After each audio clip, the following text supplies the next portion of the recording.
Why do good people suffer? Perhaps no question has haunted humanity longer, and no biblical narrative tackles this mystery more head-on than the Book of Job. From extraordinary wealth to complete devastation, from the flawed counsel of companions to his legendary encounter with the divine, Job's path takes us to the brink of human endurance and heavenly disclosure. Today, we're going to explore every chapter of this timeless masterpiece and uncover why it stands as one of the most powerful examinations of pain, belief, and cosmic fairness ever composed. But first, if this is your first time here, think about hitting that like button and subscribing, and let us know your location and the current time where you are. We're creating a worldwide community right here. So, with no more delay, let's get started, shall we? Imagine a man seated by himself atop a mound of ashes on the outskirts of his town. His skin, once unblemished, is now blanketed in agonizing sores, covering every inch of his body. Using a fragment of shattered pottery, he carefully tends to his wounds, searching for even a brief moment of respite from the relentless agony. This is Job, a man who possessed everything, only to watch it all vanish in the span of a single day. The ash heap speaks volumes on its own. It's the gathering place for outcasts, the dumping ground for society's discarded refuse, the forgotten remnants. And here rests a man who once moved in circles with royalty, now diminished to nothing more than torment and unanswerable questions. Why do good people suffer? This age-old puzzle continues to haunt us. When tragedy befalls those who appear to deserve it least, we confront a riddle that challenges the bedrock of our faith. How do we comprehend a universe where goodness provides no armor against catastrophe? Job's narrative resonates with anyone who has ever gazed heavenward and demanded, "Why me?" It's an account of devastation, companionship, conviction, and what unfolds when a mortal being has the audacity to challenge the Almighty. It invites us to contemplate the essential character of right and wrong, of heavenly fairness, and the boundaries of mortal comprehension. What makes Job's story so powerful is its deliberate refusal to provide convenient solutions. Here, in this space where human anguish meets divine enigma, we discover not some tidy moral parable, but a deep invitation to marvel and wonder. Job doesn't simply console those who suffer. It demands we reconsider everything we assume about the reasons things unfold as they do. As we trace the path through the ruins of Job's existence, we'll observe a conversation unparalleled in ancient writings. A philosophical exchange among companions that evolves into courtroom theater, and eventually an interaction between the created and the creator that transforms both irrevocably.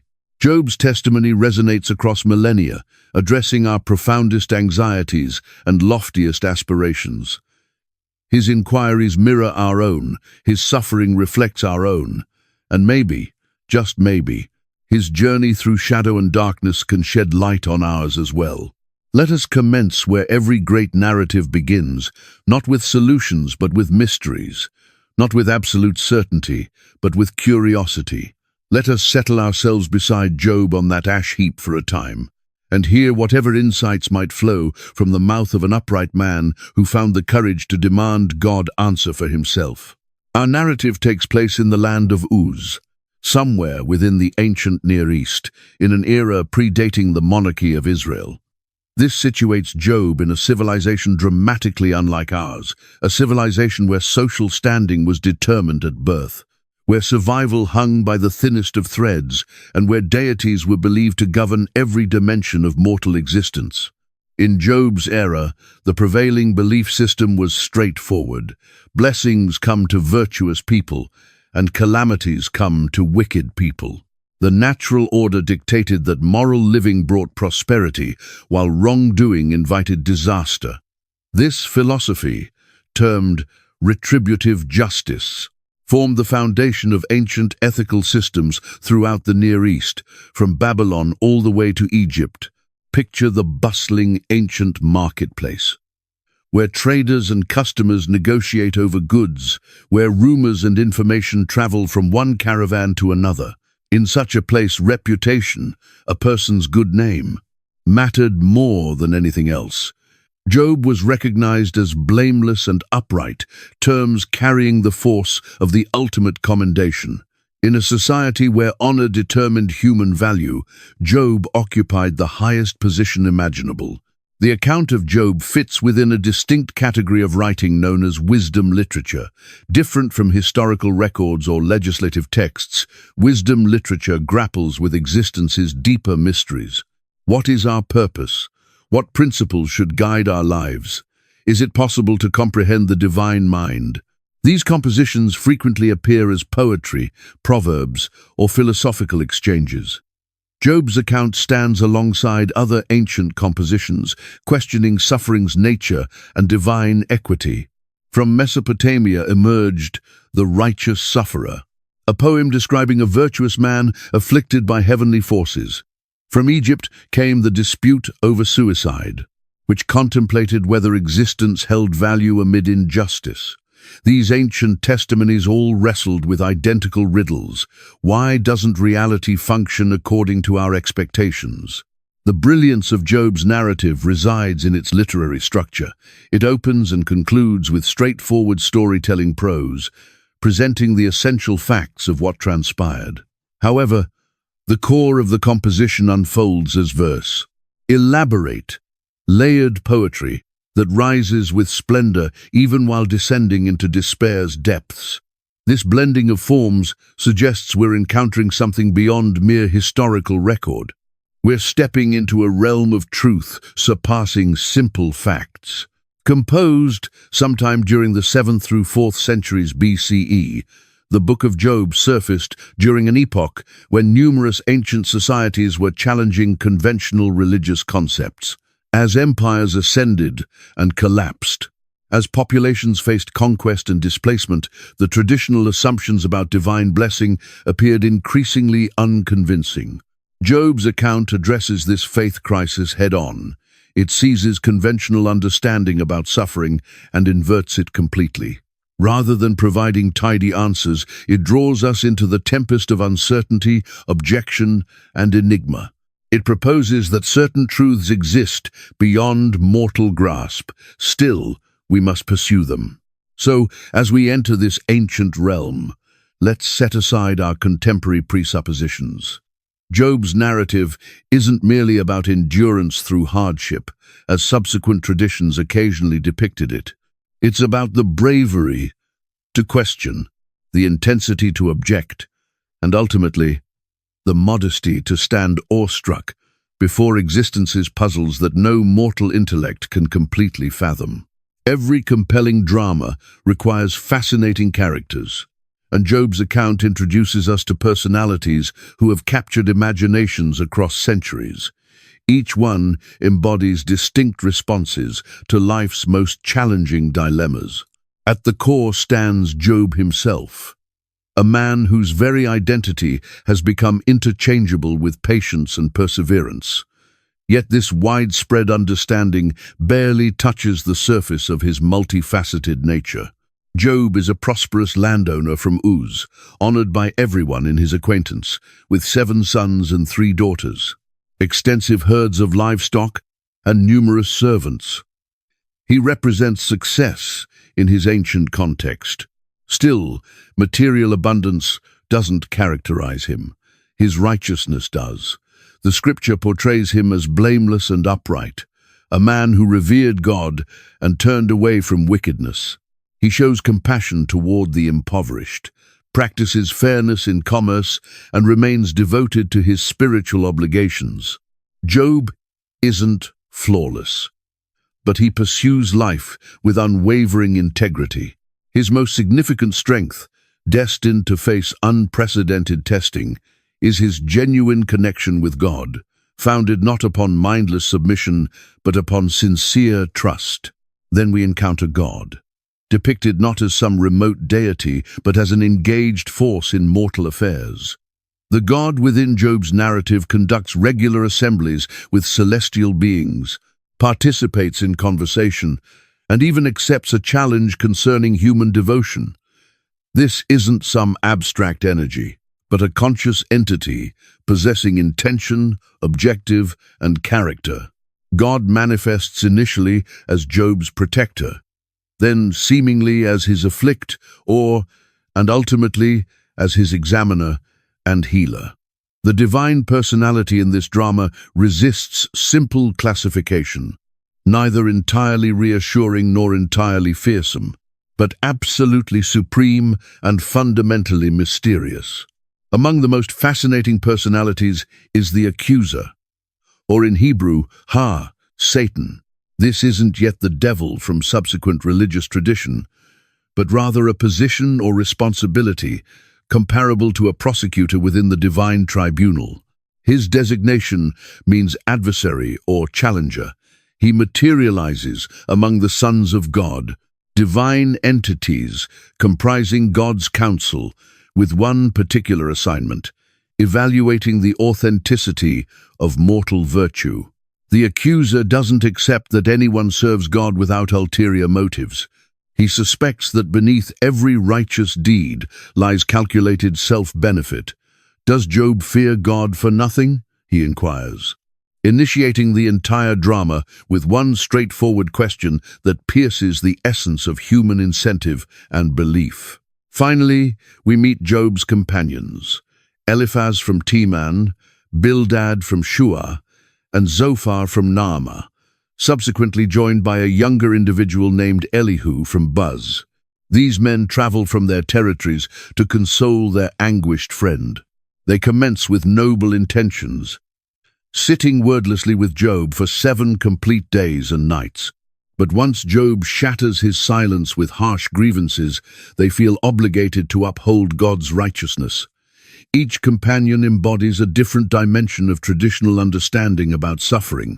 Eliphaz relies upon personal, mystical encounters. Bildad depends on ancestral wisdom transmitted across generations. Zophar assertively declares that God's methods transcend mortal comprehension. Therefore, Job should simply express remorse. Subsequently, Elihu will assert he brings novel perspective, presenting suffering as God's educational and purifying instrument. These personalities construct an intricate network of connections and philosophies. Job stands at the crossroads of heaven and earth, trapped between divine examination and mortal condemnation. His companions embody the constraints of human understanding when facing profound anguish. The accuser represents cynicism regarding human virtue, and God remains the supreme enigma. Simultaneously, the origin of Job's difficulties and his sole prospect for deliverance. As their drama plays out across ancient desert terrain, these personalities raise inquiries still resonating today. Can virtue exist independent of compensation? How do we interpret innocent agony?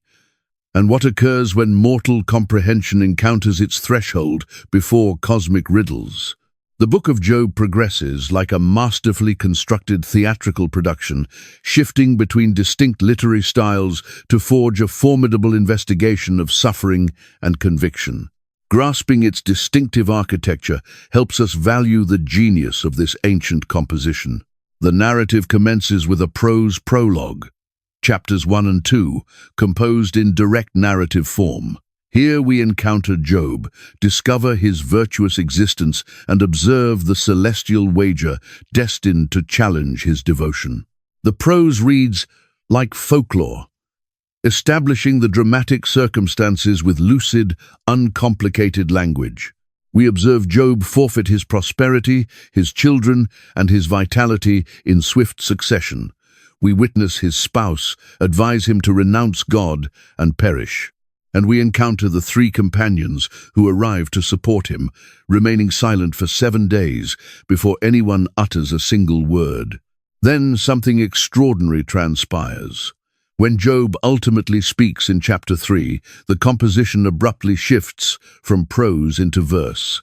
From chapter 3 extending through chapter 42, verse 6, the book transforms into a poetic triumph, abundant with metaphor, striking imagery, and sophisticated reasoning.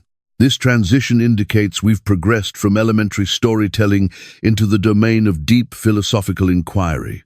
The poetic segment commences with Job's lamentation, followed by 3 rounds of orations between Job and his companions. Each companion addresses Job, and Job answers back, a sequence creating a cadence of indictment and vindication, resembling courtroom theatre where Job faces judgment before both mortal and divine arbiters. As the exchange intensifies, the companions grow progressively antagonistic, while Job becomes increasingly defiant in asserting his blamelessness. This conversational framework fulfills a significant function. It permits various viewpoints on suffering to receive expression, scrutiny, and eventual rejection. The companions represent traditional understanding about divine equity, while Job speaks from the unfiltered reality of innocent torment. Neither perspective can adequately explain the circumstances. Approaching the conclusion of these dialogue sequences, a 4th personality emerges, Elihu, a younger individual claiming to deliver fresh comprehension. His extended speeches, chapters 32 through 37, function as a transition between the mortal discussion and what follows, God's spectacular arrival on the scene. The narrative's zenith manifests through God's pronouncements from the tempest, chapters 38 through 41. Here, divine poetry attains its supreme expression as God overwhelms Job with inquiries regarding creation's establishment and governance. These speeches don't directly confront Job's anguish, but instead welcome him into an expanded viewpoint on existence. Rather than clarifying why catastrophes strike virtuous people, God unveils the immensity and intricacy of a cosmos exceeding mortal understanding. Job's concise reply signals the shift back to prose. The epilogue, chapter 42, verses 7 through 17, returns to the direct narrative approach of the opening, forming a framework around the book's poetic center. Here we observe God reprimand Job's companions, acknowledge Job's humble reaction, and reinstate his circumstances. The narrative concludes with Job blessed with additional children, greater abundance than previously, and an extended lifespan. This beautifully organized composition, transitioning from prose to poetry and returning to prose, reflects Job's expedition from wealth through torment to restoration. However, the straightforward conclusion doesn't eliminate the substantial inquiries posed in the poetic center. The orderly structure of prologue and epilogue contains, yet doesn't entirely settle. The chaotic, complicated wrestling with God comprising the book's essence. Like a symphony featuring contrasting sections, the Book of Job employs literary structure to communicate its deeper significance.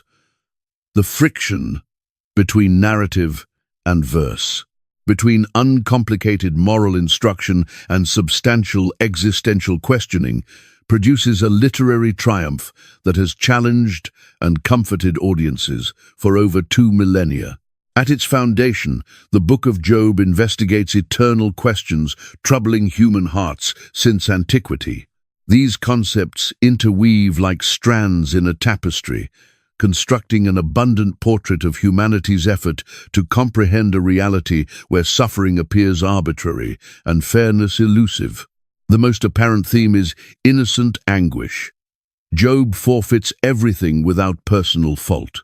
This confronts the widespread assumption that suffering invariably represents deserved retribution for misconduct. Job's narrative compels us to acknowledge the disturbing reality that catastrophes befall virtuous people. Through Job's tortured outcries, we recognize the voice of everyone who has ever suffered and demanded, "Why me?" His agony addresses cancer sufferers, refugees escaping warfare, parents grieving lost children, anyone experiencing tragedy they didn't earn. Intimately connected to suffering is the concept of divine fairness. Job's companions maintain that God invariably rewards righteousness and disciplines wickedness. This conviction in flawless cosmic equity offers reassurance. It suggests we inhabit an equitable, structured cosmos where choices produce foreseeable outcomes. However, Job's circumstances demolish this tidy formula. The disparity between his virtue and his torment generates the narrative's fundamental conflict. Is God equitable? If affirmative, how do we account for innocent suffering? The book doesn't supply simplistic responses, but it does indicate that divine equity functions on dimensions beyond mortal grasp. Conviction under duress constitutes another essential theme. When everything disappears, Job declines to renounce God and perish as his spouse recommends. Still, his faith isn't unseeing or inactive. He interrogates, disputes, and insists upon responses from God. Job demonstrates that authentic conviction can encompass uncertainty, frustration, and objection. His account redefines devotion, not as passive tolerance of circumstances, but as fervent involvement with God, particularly during existence's bleakest periods. The constraints of mortal understanding surface as we observe Job and his companions debate. Each individual speaks confidently regarding reality's operations and the reasons events occur as they do. Each believes they comprehend God's methods. Still, their explanations prove inadequate, exposing how minimally humans genuinely understand regarding the cosmos and its architect. The book humbles every mortal attempt to completely explain suffering or speak with absolute certainty about divine intentions. The character of God occupies the center of Job's inquiries. Is God some cosmic accountant precisely dispensing rewards and disciplines? A distant monarch, unconcerned with mortal anguish, or something altogether different? The God eventually speaking from the whirlwind is neither the punitive deity Job's companions describe, nor the absent God Job occasionally fears. Instead, we encounter a creator fervently invested in every dimension of the natural realm, from mountain goat births to young raven feedings. This God proves simultaneously more enigmatic and more closely engaged with creation than mortal theology can encapsulate. The book additionally investigates human existence's worth. Job occasionally desires he'd never existed, questioning whether being alive justifies the suffering it delivers. His lamentation compels us to ponder what renders life significant when suffering eliminates everything we treasure. Does mortal existence hold value exclusively during pleasant, productive periods? Or does it preserve inherent worth even amid profound wretchedness? Finally, Job examines the elaborate connection between the person and society. When catastrophe arrives, Job becomes separated. His companions, arriving to console him, ultimately intensify his anguish through their criticisms. His account reminds us how suffering can disconnect us from others precisely when we require connection most, and how companions can transform into prosecutors when they grasp too rigidly to their theological assumptions. These concepts don't remain theoretical in Job's narrative. They materialize in his weeping, in the companions' progressively intense disputes, and ultimately in God's manifestation from the whirlwind. Combined, they forge a substantial meditation on mortal existence's meaning in a reality where suffering persists as mystery, and where divine encounters transform us, yet leave us still questioning. In the territory of Uz lived a man named Job. Had you visited his residence during those days preceding disaster's arrival, you would have witnessed prosperity everywhere your gaze landed. His dwelling stood spacious and inviting, with chambers sufficient for his 7 sons and 3 daughters to assemble for customary celebrations. Fields extended in all directions, scattered with his animals, 7,000 sheep, 3,000 camels, 500 yoke of oxen, and 500 donkeys. Servants moved busily about, managing the everyday operations of a magnificent household. Yet Job's abundance extended deeper than material goods. Walking through the city entrance, you would have observed how individuals grew silent upon his approach, how community elders rose in his presence, how younger men moved from his trajectory. Job was, as the scripture informs us, the most esteemed man among all inhabitants of the East. His perspective carried influence in community determinations. His understanding settled disagreements. His charitable spirit relieved widows' and orphans' hardships. Each morning before daybreak, Job could be discovered preparing offerings for each of his offspring. "Perhaps my children have transgressed and blasphemed God within their thoughts," he would contemplate as he conducted these ceremonies. Such was his worry, not merely for his family's physical welfare, but for their spiritual condition equally. Job's virtue wasn't some facade he displayed for communal acceptance. It emanated from his profound reverence for God and sincere care for others. Subsequently, in the narrative, when justifying himself, Job would recount his lifestyle. "I delivered the impoverished who pleaded for assistance and the parentless who had nobody to aid them. I served as vision to the sightless and mobility to the disabled. I became a guardian to the destitute." These weren't hollow declarations, but the blueprint of an existence constructed upon compassion. What rendered Job genuinely exceptional wasn't simply that he performed correct actions, but his motivation for doing them. He didn't exercise virtue to acquire divine approval or human admiration. Goodness had transformed into his essence, integrity his custom. He conducted himself blameless and upright, two descriptors that together encompass both outward conduct and inward disposition. Job wasn't without flaws. No mortal is. However, he endeavored to exist with such reliability that no separation would exist between his communal deeds and private contemplations. In a reality abundant with spiritual deception, where numerous individuals executed righteous actions while concealing corrupt intentions, Job distinguished himself as genuinely virtuous. His wealth appeared the logical consequence of his moral character, a suitable compensation for his exemplary existence.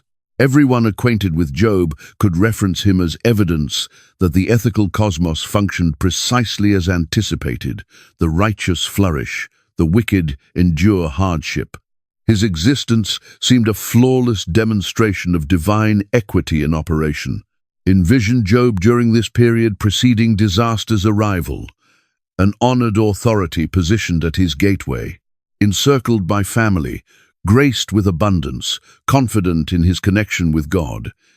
He possesses no awareness that his exceptional goodness has rendered him the focus of a cosmic challenge, that his secure reality approaches collapse, or that his identity will become eternally associated with suffering's enigma.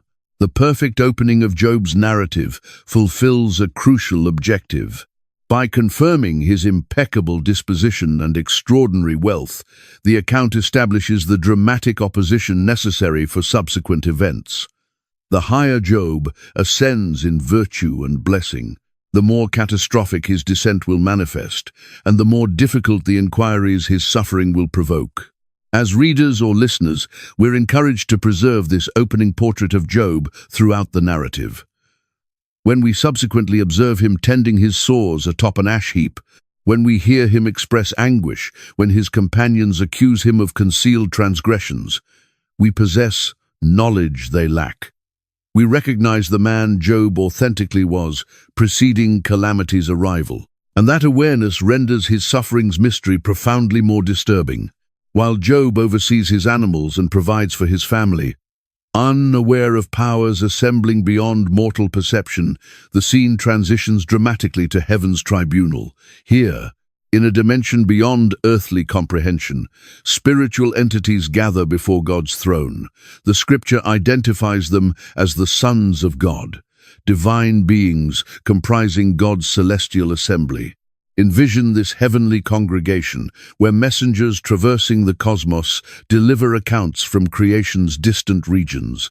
Among these radiant beings manifests a different category of personality, the accuser, Satan in Hebrew. This isn't yet the devil from subsequent tradition, but rather a position or responsibility within the divine tribunal. The term Satan signifies adversary or obstructor, suggesting one who examines and evaluates. Where have you originated from? God inquires of the accuser, initiating a conversation destined to alter Job's existence irreversibly. From traversing throughout the earth, traveling back and forth across it, arrives the response. A disturbing reminder that this examining personality moves unrestricted through the mortal realm, monitoring and assessing. Then God executes something unanticipated. He identifies Job, singling him out as a prototype of human virtue. Have you observed my servant Job? Nobody exists on earth resembling him. He is blameless and upright, a man who reveres God and rejects wickedness. These divine declarations of commendation should resolve any uncertainty regarding Job's disposition. God himself confirms Job's remarkable virtue. Still, instead of concurring, the accuser poses a substantial inquiry about human goodness's fundamental character. Does Job revere God for nothing? Through this straightforward query, the accuser proposes that Job's righteousness isn't authentic virtue whatsoever, but merely calculated self-benefit disguised as devotion. Have you not positioned a barrier around him and his household and everything he possesses? You have blessed his labors, so that his animals and herds distribute throughout the territory.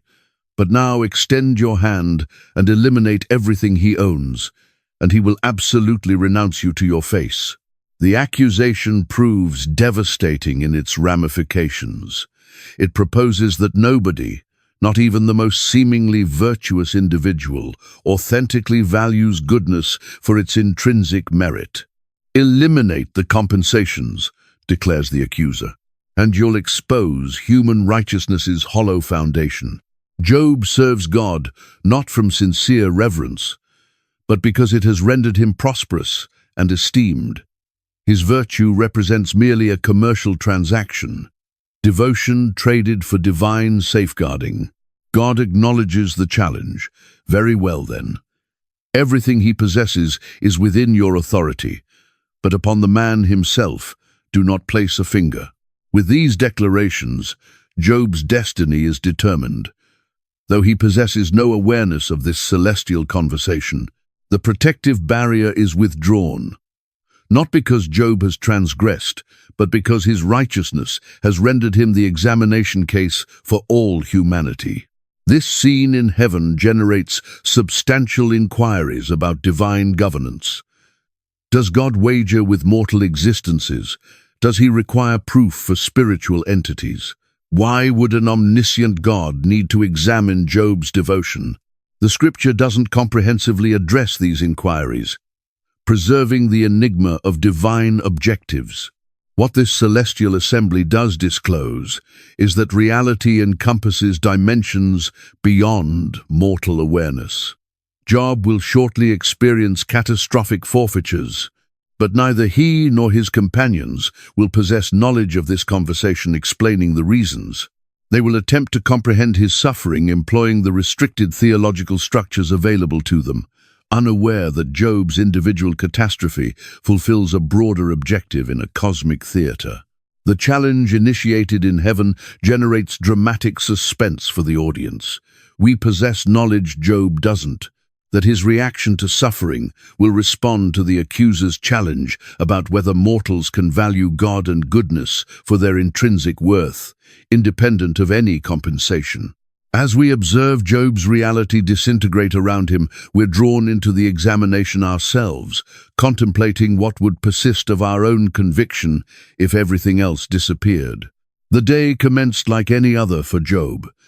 Perhaps he was examining records with his servants or formulating arrangements for the seasonal shearing, when the initial messenger materialized, gasping and carrying information destined to demolish his reality permanently.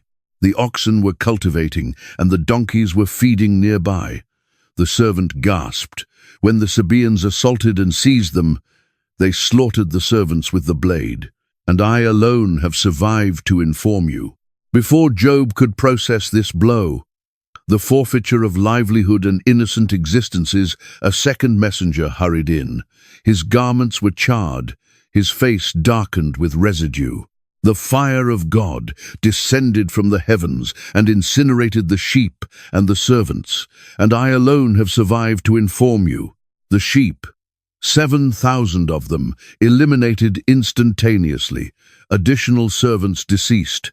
And this occasion, the catastrophe appeared to originate not from mortal attackers, but from God himself. Heavenly fire indicated divine condemnation, though Job recognized no transgression warranting such discipline. While this messenger continued speaking, a third materialized. The Chaldeans assembled 3 raiding groups and descended upon your camels and confiscated them. They slaughtered the servants with the blade. And I alone have survived to inform you. 3,000 camels, representing prosperity, mobility, and commercial capability, stolen by adversaries. Additional servants eliminated. Job's immense fortune was evaporating before his perception. Catastrophe, arriving from every direction simultaneously. Then arrived the ultimate messenger, carrying information so horrific it rendered the previous forfeitures appear insignificant comparatively. Your sons and daughters were celebrating and consuming wine at the eldest brother's residence, when abruptly a powerful wind rushed in from the wilderness and impacted the 4 corners of the dwelling. It disintegrated upon them, and they have perished, and I alone have survived to inform you. Within a solitary day, Job forfeited everything defining his position in the reality, his prosperity, his servants, and most catastrophically, all 10 of his offspring. The velocity and thoroughness of the destruction proved overwhelming. Nobody had ever witnessed calamity arrive so abruptly and so comprehensively. How does an individual react to such absolute forfeiture? The ancient reality anticipated theatrical manifestations of mourning, ripping garments, shaving the skull, lamenting audibly, perhaps even challenging God's equity. Job did rip his robe and shave his skull, conventional indicators of bereavement. However, then he executed something exceptional. He collapsed to the ground in reverence. "Naked I arrived from my mother's womb," Job declared, "and naked I will exit. The Lord provided, and the Lord has removed. May the Lord's name be exalted." These declarations expose a man whose conviction extended deeper than his situations. Job recognized God's supremacy over both providing and removing. He comprehended that nothing he controlled, not prosperity, not even cherished offspring, ultimately belonged to him. Everything constituted a gift temporarily entrusted to his stewardship. The scripture adds significant commentary. In all this, Job did not transgress by accusing God of misconduct. This doesn't indicate Job experienced no sorrow or posed no inquiries. It signifies that even amid unfathomable forfeiture's depths, he declined to charge God with injustice. Job's initial reaction succeeds in passing the first examination presented in the celestial tribunal. The accuser had predicted that blessing's forfeiture would expose Job's faith as merely transactional, eliminate the advantages, and he would renounce God to your face. Instead, Job validated that his reverence for God surpassed what God provided him. Still, this constituted only Job's trial's commencement, having forfeited his possessions and his offspring. His own physical form remained untouched. The faith examination would shortly intensify even further, pushing Job beyond what any mortal should endure. As darkness descended following that horrific day, Job rested among the remnants of his previous existence, unaware that his reaction to catastrophe had already validated something substantial about mortal capacity for sincere devotion. In his sorrow, he couldn't recognize that his declarations of acceptance, "The Lord provided and the Lord has removed," would resonate throughout history, delivering consolation to innumerable sufferers in the centuries ahead. As daybreak emerged following Job's catastrophic forfeitures, the celestial tribunal assembled once more.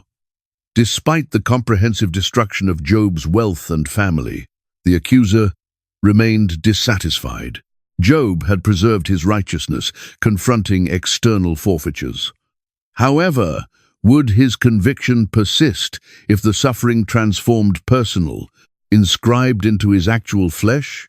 Skin for skin, the accuser proclaimed to God, employing a phrase probably referencing ancient commercial customs. A man will surrender all he possesses for his own existence. But extend your hand and afflict his flesh and bones, and he will absolutely renounce you to your face. The implication proved transparent. Job might tolerate forfeiting possessions and even offspring. However, self-preservation would ultimately disclose his authentic disposition. When agony became sufficiently personal, his devotion would disintegrate. Again, God authorized the examination with one essential restriction. Very well then, he is within your hands, but you must preserve his existence. Job would endure to death's threshold, but not beyond it. Shortly following this celestial transaction, Job was afflicted with agonizing sores from his feet soles to his skull's crown. The Hebrew portrays these as severe eruptions. However, this clinical terminology barely encapsulates the torment. Contemporary researchers propose the affliction might have constituted anything from an extreme leprosy form to a skin condition identified as pemphigus foliaceus, which generates burning blisters, rendering the skin appearing fire-scorched. Whatever the exact condition, Job's suffering proved immense. His appearance transformed so drastically that his companions would subsequently barely identify him. The irritation proved relentless, driving him to grasp a fragment of shattered pottery to scrape himself. This minor detail exposes substantial information about his situation. His fingers were either excessively agonizing to employ or excessively ineffective against his skin's torment. Incapable of remaining in his residence, perhaps because his condition rendered him ceremonially contaminated, perhaps because his affliction's appearance and odor repelled others, Job withdrew to the town ash heap. This constituted where refuse was incinerated, where social outcasts assembled, where those judged unworthy of normal society's existence passed their days. Positioned in ashes represented a mourning indicator. However, for Job, it transformed into his residence. It was here, at his most diminished moment, that Job's spouse approached him. She had forfeited everything equally: her offspring, her comfortable existence, her honored societal position. Now, her husband, once the East's most distinguished man, sat disfigured atop a refuse pile. We can detect her own sorrow and disenchantment in her blunt counsel. Are you still preserving your righteousness? Renounce God and perish. Her declarations might appear severe, but they originated from demolished convictions place. If this represented how God compensated virtue, what justified continuing to believe? Preferable to reject God, invite divine execution, and terminate the suffering swiftly. Job's reaction disclosed his spiritual fortitude even amid physical fragility. You are speaking like a senseless woman. Shall we receive good from God and not adversity? Again, the narrator adds the essential observation. In all this, Job did not transgress in what he declared. Despite forfeiting everything, prosperity, offspring, vitality, dignity, and even his spouse's support, Job declined to renounce God. The second examination, resembling the first, failed to validate the accuser's cynical perspective of mortal conviction. However, this isn't simply a narrative about patient tolerance. What follows will disclose conviction under duress's complicated reality. Job's initial tolerance will yield to inquiries, objections, and even accusations against God. His account doesn't present an unrealistic portrait of saintly submission, but the chaotic reality of a sincere connection with the divine.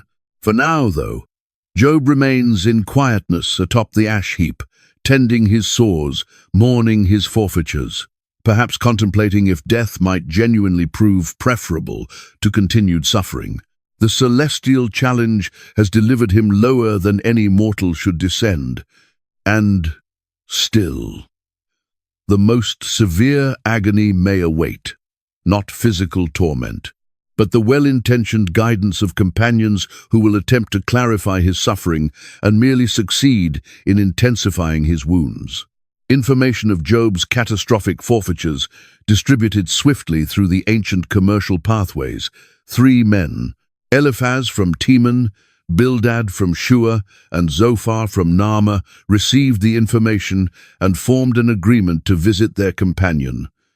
These weren't superficial acquaintances, but cherished friends who felt obligated to empathize with him and console him during his distress hour.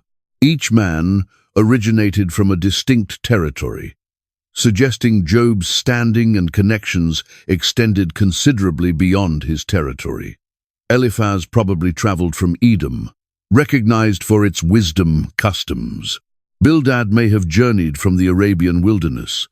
Zophar's territory remains less definite, but all 3 embodied the finest of ancient Near Eastern theological comprehension. Envision these men approaching from distinct trajectories, perhaps converging at crossroads before executing the ultimate journey to Job's residence collectively. They would have prepared themselves for a challenging reunion. However, nothing could have prepared them for what they observed. When they identified Job from afar, seated atop the ash heap beyond town, they could barely identify him. The prosperous landowner, once dignified and vigorous, had transformed into a disfigured remnant of himself, his skin blanketed with agonizing sores, his form wasted by affliction. The scripture informs us they commenced weeping audibly. Their sorrow proved sincere, an honest reaction to their cherished companion's shocking transformation. They ripped their robes and distributed dust upon their skulls, traditional gestures expressing profound bereavement and solidarity with the sufferer. Then, these 3 companions executed something genuinely exceptional, something demonstrating both understanding and compassion, transcending the theological disputes they would subsequently present. They positioned themselves on the ground with him for 7 days and 7 nights. Nobody uttered a declaration to him because they observed how substantial his suffering was. This wordless presence constituted their supreme moment. Confronting overwhelming forfeiture, they acknowledged that no declarations could sufficiently address Job's agony. Occasionally, the greatest consolation originates not from clarifications or counsel, but from elementary presence, the readiness to position oneself beside someone during their bleakest period. 7 days and nights, they preserved this compassionate quietness. For an entire week, they participated in Job's discomfort, positioning on the ground rather than upon cushions, vulnerable to the elements, abstaining from customary activities.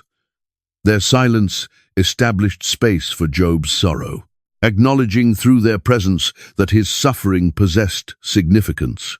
These days of wordless companionship generated a dramatic opposition to what would follow. Once, Job shattered his silence with harsh lamentation. Once, he possessed the audacity to question his birth into a reality of such suffering. The companions would relinquish their compassionate presence for progressively inflexible disputes. Their aspiration to uphold God's equity would supersede their capacity to console their companion.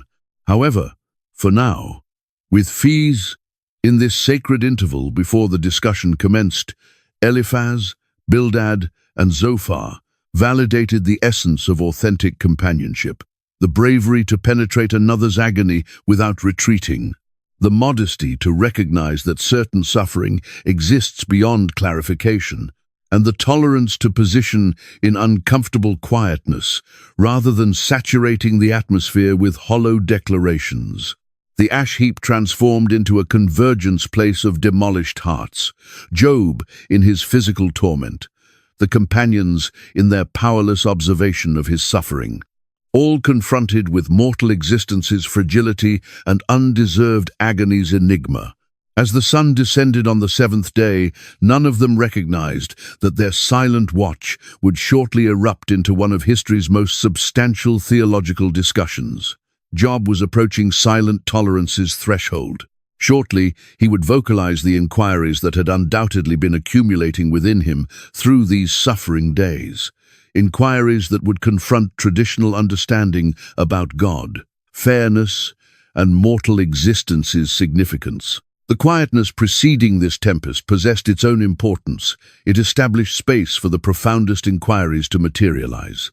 It confirmed the care and worry binding these four men collectively, even as their perspectives would dramatically separate.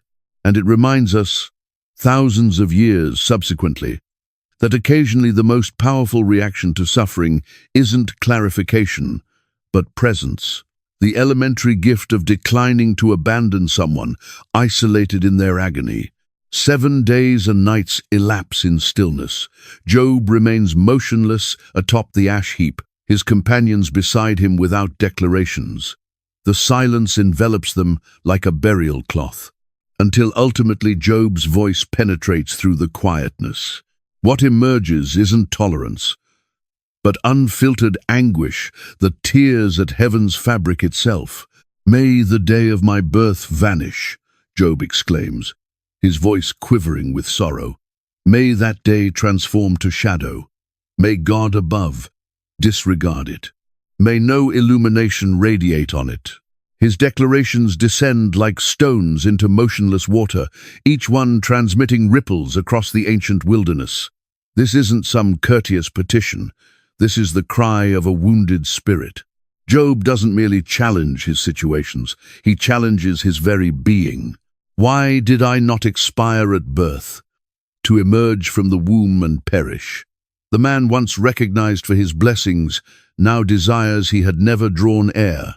Job constructs a haunting portrait of what could have been, the tranquility of joining monarchs and authorities in their magnificent sepulchres, or the elementary mercy of participating in the quietness of stillborn infants. There the wicked discontinue from troubling, and there the exhausted are at rest, he murmurs, his eyes remote with yearning. Throughout his lamentation, Job never straightforwardly accuses God. Still, his inquiries suspend heavy in the atmosphere. Why provide illumination to those in wretchedness? Why grant existence to those who yearn for death? The former prince of the East now scratches his sores with a shattered pottery fragment, contemplating why he must persist with each agonizing breath. Job doesn't request his prosperity back. He doesn't petition for his offspring to return from death. He poses the most elementary inquiry: why must I exist whatsoever, if exclusively to suffer? His declarations carry no prospect of resolution, only the unfiltered truth of his agony. The poetry of his lamentation discloses a man whose spirit is exposed completely, the flawless circle of his existence. His righteousness, his blessings, his confidence in divine order has demolished. What persists is a man who cannot reconcile his conviction with his reality. In the ancient reality, such declarations proved shocking. To curse one's birth was to challenge the gift of the divine. Still, Job withholds nothing. The orderly categories of blessing and curse, of compensation and discipline, rest demolished around him. His companions observe in horror as their elementary theologies commence disintegrating. Job's lamentation doesn't simply communicate sorrow, it proclaims the commencement of his pursuit for responses. He will no longer settle for hollow reassurances about heavenly fairness. Fear of voicing his reality has left him entirely. With his offspring taken, his flesh broken, and his tomorrow barren, what else remains to forfeit? The daylight fades on Job's anguished declarations, throwing extended darkness over the pile of ashes. The scene stands ready for an exchange that will challenge the very pillars of belief. His three companions meet each other's eyes, their quiet now shattered. Words must come, corrections must be offered for this perilous direction. And thus, Eliphaz, the most senior, prepares his throat and readies his answer. Job doesn't strike back at Eliphaz right away. Rather, he starts by defending the heaviness of his sorrow, Should my distress be measured and my disaster placed upon balances, he breathes out, the weight would exceed oceanic sand. What he endures isn't minor. It towers and crushes, bearing down with every inhalation. The weapons of the highest have punctured him through. Job clarifies, his inner being drains away as water vanishes into desert earth. Even creatures of the wild refuse to call out without good reason. He tells his companion his objections rise from authentic torment, not simple dissatisfaction. Next, Job tackles the center of Eliphaz's position, that wrongdoing must account for such agony. "Reveal to me my error," he demands, his tone finding power despite physical frailty. Job makes no assertion of flawless conduct, yet his heart confirms that no misdeed warrants this magnitude of suffering. What pierces most profoundly isn't the vanished riches or failing body, but friendship's treachery. "My kinsmen have acted with falsehood like a seasonal stream," Job states, his focus fixed on Eliphaz. He draws comparison to waterways that overflow when unwanted, then run dry through drought when desperate wanderers require moisture. "You witness my catastrophe and grow fearful," Job notes, with stinging perception. His companions dread what his circumstances suggest. Should the upright endure without justification, what shield protects anyone? Their belief system creates insulation from the horror of randomness, where tragedy strikes virtuous souls indiscriminately. Job seeks no elaborate gestures from these men. "Have I requested you bring possessions or offer payment from your abundance?" His only desire is comprehension. Someone willing to remain present in his anguish without attempting to rationalize it or discover blame within him. The injured man then lifts his face skyward. His real dispute lies not with Eliphaz, but directly with the Almighty. Is not mankind subject to harsh labor upon this world? He questions the heavens above. Existence proves brief, yet trouble-filled, like a laborer yearning for evening shade, a worker anticipating payment. Job's darkness stretches without end as he shifts upon his resting place, his flesh cracking and seeping anew with movement. "When I declare my bed shall bring relief, then you terrorize me through nighttime visions and paralyze me with fearful sights," he shouts toward the unhearing sky. In what may be his rawest confession, Job acknowledges he would choose death over continuing this ordeal. "I despise my existence," he reveals. "I would refuse to live eternally." Yet even within this shadowed valley, a fragment of worth persists. Job will not reject his honor merely to ease his companion's discomfort. As his reply finishes, Job directs his attention straight to the divine. "For what purpose have you selected me as your mark?" This question floats unanswered in the space between them. Neither Eliphaz's empty comforts nor heaven's quietness can satisfy Job's requirement for understanding. Bildad, the Shuhite, restrains himself no further. Where Eliphaz had spoken using aged wisdom's gentleness, Bildad delivers with tradition's harsh certainty. "How much longer will such words flow from your mouth?" he insists, his tone cutting with annoyance.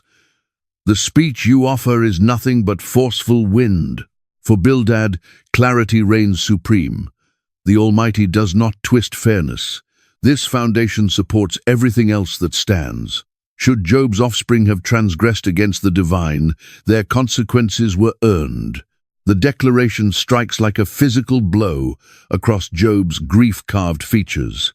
"Were you without fault and morally straight?" Bildad presses forward, his reasoning advancing without compassion. "Surely the divine would rise on your behalf." The suggestion cuts to the bone. Job's ongoing torment functions as guilt's confirmation. Would he simply turn in repentance? Restoration to proper station would follow. Bildad grounds his position in history's lessons. "I ask you to examine bygone generations," he presses, "and reflect upon discoveries made by ancestors. Understanding doesn't spring from individual experience alone, but from accumulated ancestral knowledge. And what testimony do they provide? Evildoers vanish, while innocent souls flourish. He creates striking imagery to demonstrate his thinking. The godless individual resembles marsh papyrus without wetness, wilting faster than surrounding vegetation. His certainty proves fragile as spider's webbing, torn apart when weight is applied. Such persons bloom momentarily under sunlight, but face quick forgetting, their position occupied by others. Unlike Eliphaz, who wrapped his correction in mystical possibilities, Bildad declares with total conviction, the formula appears flawless within his thinking. Righteousness produces blessing. Torment indicates transgression. His orderly cosmos contains no exceptions. Still, amid his severity, Bildad extends possibility. The divine will not cast away someone blameless, he assures Job. The forward path shows clearly. Admit wrongdoing, express remorse, and witness how laughter fills Job's mouth while victory shouts emerge from his lips. Those who oppose him will wear humiliation's garment, while Job's dwelling stands rebuilt. Bildad imagines he provides kindness wrapped in honesty. Within his perspective, misleading consolation would merely postpone Job's turning and recovery. Superior is brutal truth leading toward restoration than soft deception prolonging anguish. What escapes Bildad's vision is how his inflexible theology renders him blind to the actual person before him. Job's moral character becomes acceptable loss in Bildad's protection of divine fairness. To maintain his conception of the Almighty, Bildad must abandon his companion's reality. As his final statements dissolve into desert atmosphere, Bildad settles back, wearing satisfaction of one who delivered essential truth. But within Job's gaze, fresh pain emerges, the injury of being misunderstood by those who ought to know him most intimately. Truly, I recognize this is accurate, Job starts, his voice exhausted yet unwavering. But through what means can any mortal achieve righteousness when standing before the divine? Through these words, Job pulls the discussion into deeper territory. He doesn't question heavenly justice. He wonders whether any human being can stand without fault before absolute perfection. Should the Almighty choose to challenge him in contest, Job clarifies, he couldn't provide response to one accusation among thousands. The Maker's understanding and strength surpass measurement. The divine relocates mountains without notice, disturbs the ground from its foundation, orders the sun, and seals away the stars. Who possesses ability to oppose such might? Though my conduct were righteous, my own speech would bring my condemnation, Job confesses. Even with perfection achieved, he would lack vocabulary to mount defense before the highest. The distance between creator and creation proves too enormous for human fairness to span.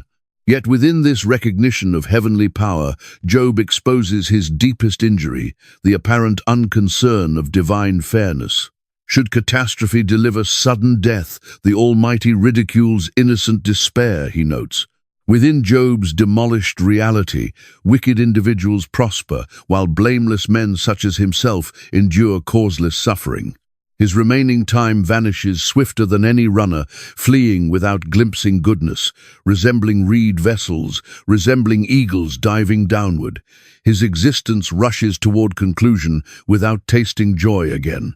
And should he attempt forgetting his anguish, wearing brave expression, he understands his sufferings won't be dismissed as nothing. Should I cleanse myself using snow? Job proposes, painting vivid description, and purify my hands with soap, still you would thrust me into filth, and my own garments would find me repulsive. No quantity of self-purification bridges the distance between human and heavenly.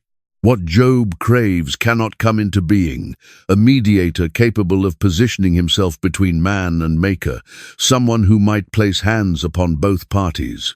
Without such arbitrator, Job remains captured between heaven's muteness and earth's charges. He exists not as a man identical to myself, that I might respond to him, Job laments, looking upward. The basic unfairness of his position weighs heavily upon him. How can pottery interrogate the potter? Yet this becomes precisely what Job dares attempt. Driven by certainty of his moral standing, unlike his companions, Job refuses, distorting either his circumstances or his comprehension of the divine to force neat alignment. He maintains both his torment and heavenly sovereignty in strain, unwilling to oversimplify either for resolving the contradiction. As darkness descends over the ash pile, Job finishes his response to Bildad with a request, revealing his weariness. "Withdraw your hand from upon me, and cease making me afraid through dread of you." Even while challenging the Almighty, Job recognizes his smallness before divine strength. Yet he will not surrender what he knows as true. His suffering bears no proportion to his wrongdoing. Zophar the Naamathite has heard sufficient words. The youngest among Job's 3 companions, he possesses neither Eliphaz's gentle method nor Bildad's reference to tradition. Instead, Zophar strikes with naked impatience. "Should your meaningless speech silence everyone?" He opens, his language sharp as thorns. "Should you ridicule with nobody present to create shame?" Where the others, at minimum, acknowledge Job's anguish, Zophar appears irritated by its presence. "You claim my teaching is without error, and I stand clean before divine sight," he dismisses. Job's protection of his innocence appears to Zophar as presumption, a man assuming to stand righteous when facing the Almighty. Then arrives perhaps the cruelest statement any companion has delivered. "Understand then that the divine demands from you less than what your wrongdoing merits." Not merely does Job deserve his torment, Zophar proposes, but the Almighty has demonstrated actual mercy by withholding greater punishment. Zophar portrays the divine as exceeding human comprehension. Can you discover the profound mysteries of the Almighty? Can you locate the boundaries of divine power? He asks. Unlike Job, who wrestles honestly with heavenly silence, Zophar employs divine mystery as a weapon for silencing questions. The reasoning unfolds with brutal clarity. The Almighty knows human hearts. The divine observes Job's evil. Therefore, Job's declarations of innocence merely add dishonesty to whatever additional violations he has performed. Should you prepare your inner being, Zophar counsels with cold certainty, and extend your hands toward the divine. Should wrongdoing exist in your hand, remove it to distance. The pathway ahead shows clearly. Job must confess and repent, abandoning his assertion of innocence. The benefits of such repentance, Zophar guarantees, would prove substantial. Then shall you raise your face without blemish. You shall stand firm and know no fear. Job could forget his misery, remembering it merely as waters that have flowed past. His existence would shine more brilliantly than midday sun. Despite all harshness, Zophar believes he speaks truth wrapped in love. Within his mind, he offers sick men medicine, unpleasant to taste, yet required for healing. Misleading comfort would merely prevent Job from the repentance he requires for restoration. Yet Zophar's confidence exposes his basic misunderstanding. He presumes knowledge of both divine thinking and Job's heart. Unlike Eliphaz, who at minimum based his guidance on a vision, or Bildad, who looked toward ancestral understanding, Zophar offers nothing beyond his own certainty. As the sun ascends higher across the sky, throwing briefer shadows over the ash pile, Zophar concludes his rebuke. He reclines with satisfaction of one who has spoken necessary truth, unaware that his language has expanded the distance between himself and his suffering companion. Without question, you are the people, and understanding will perish alongside you. Job opens, his language dripping with stinging irony. The gentle man who once advised rulers now wields sarcasm as a weapon. But I possess comprehension equally as you possess it. I stand not beneath you in capability. The mockery cuts more profoundly because of Job's former position, respected, knowledgeable, a pillar among his community. I have become a source of ridicule to my companions, he grieves, though I called upon the Almighty, and he responded to me. The formerly righteous man now functions as a warning tale for others, a reminder of how swiftly fortune can reverse. Job highlights the harsh irony within his circumstances. The one dwelling in comfort holds contempt for disaster. Those who've never confronted calamity find ease in judging those struck by tragedy. The tents belonging to thieves remain peaceful, he observes, noting how wicked ones frequently flourish while righteous ones suffer. Then Job redirects his focus from his companions to the natural realm surrounding them.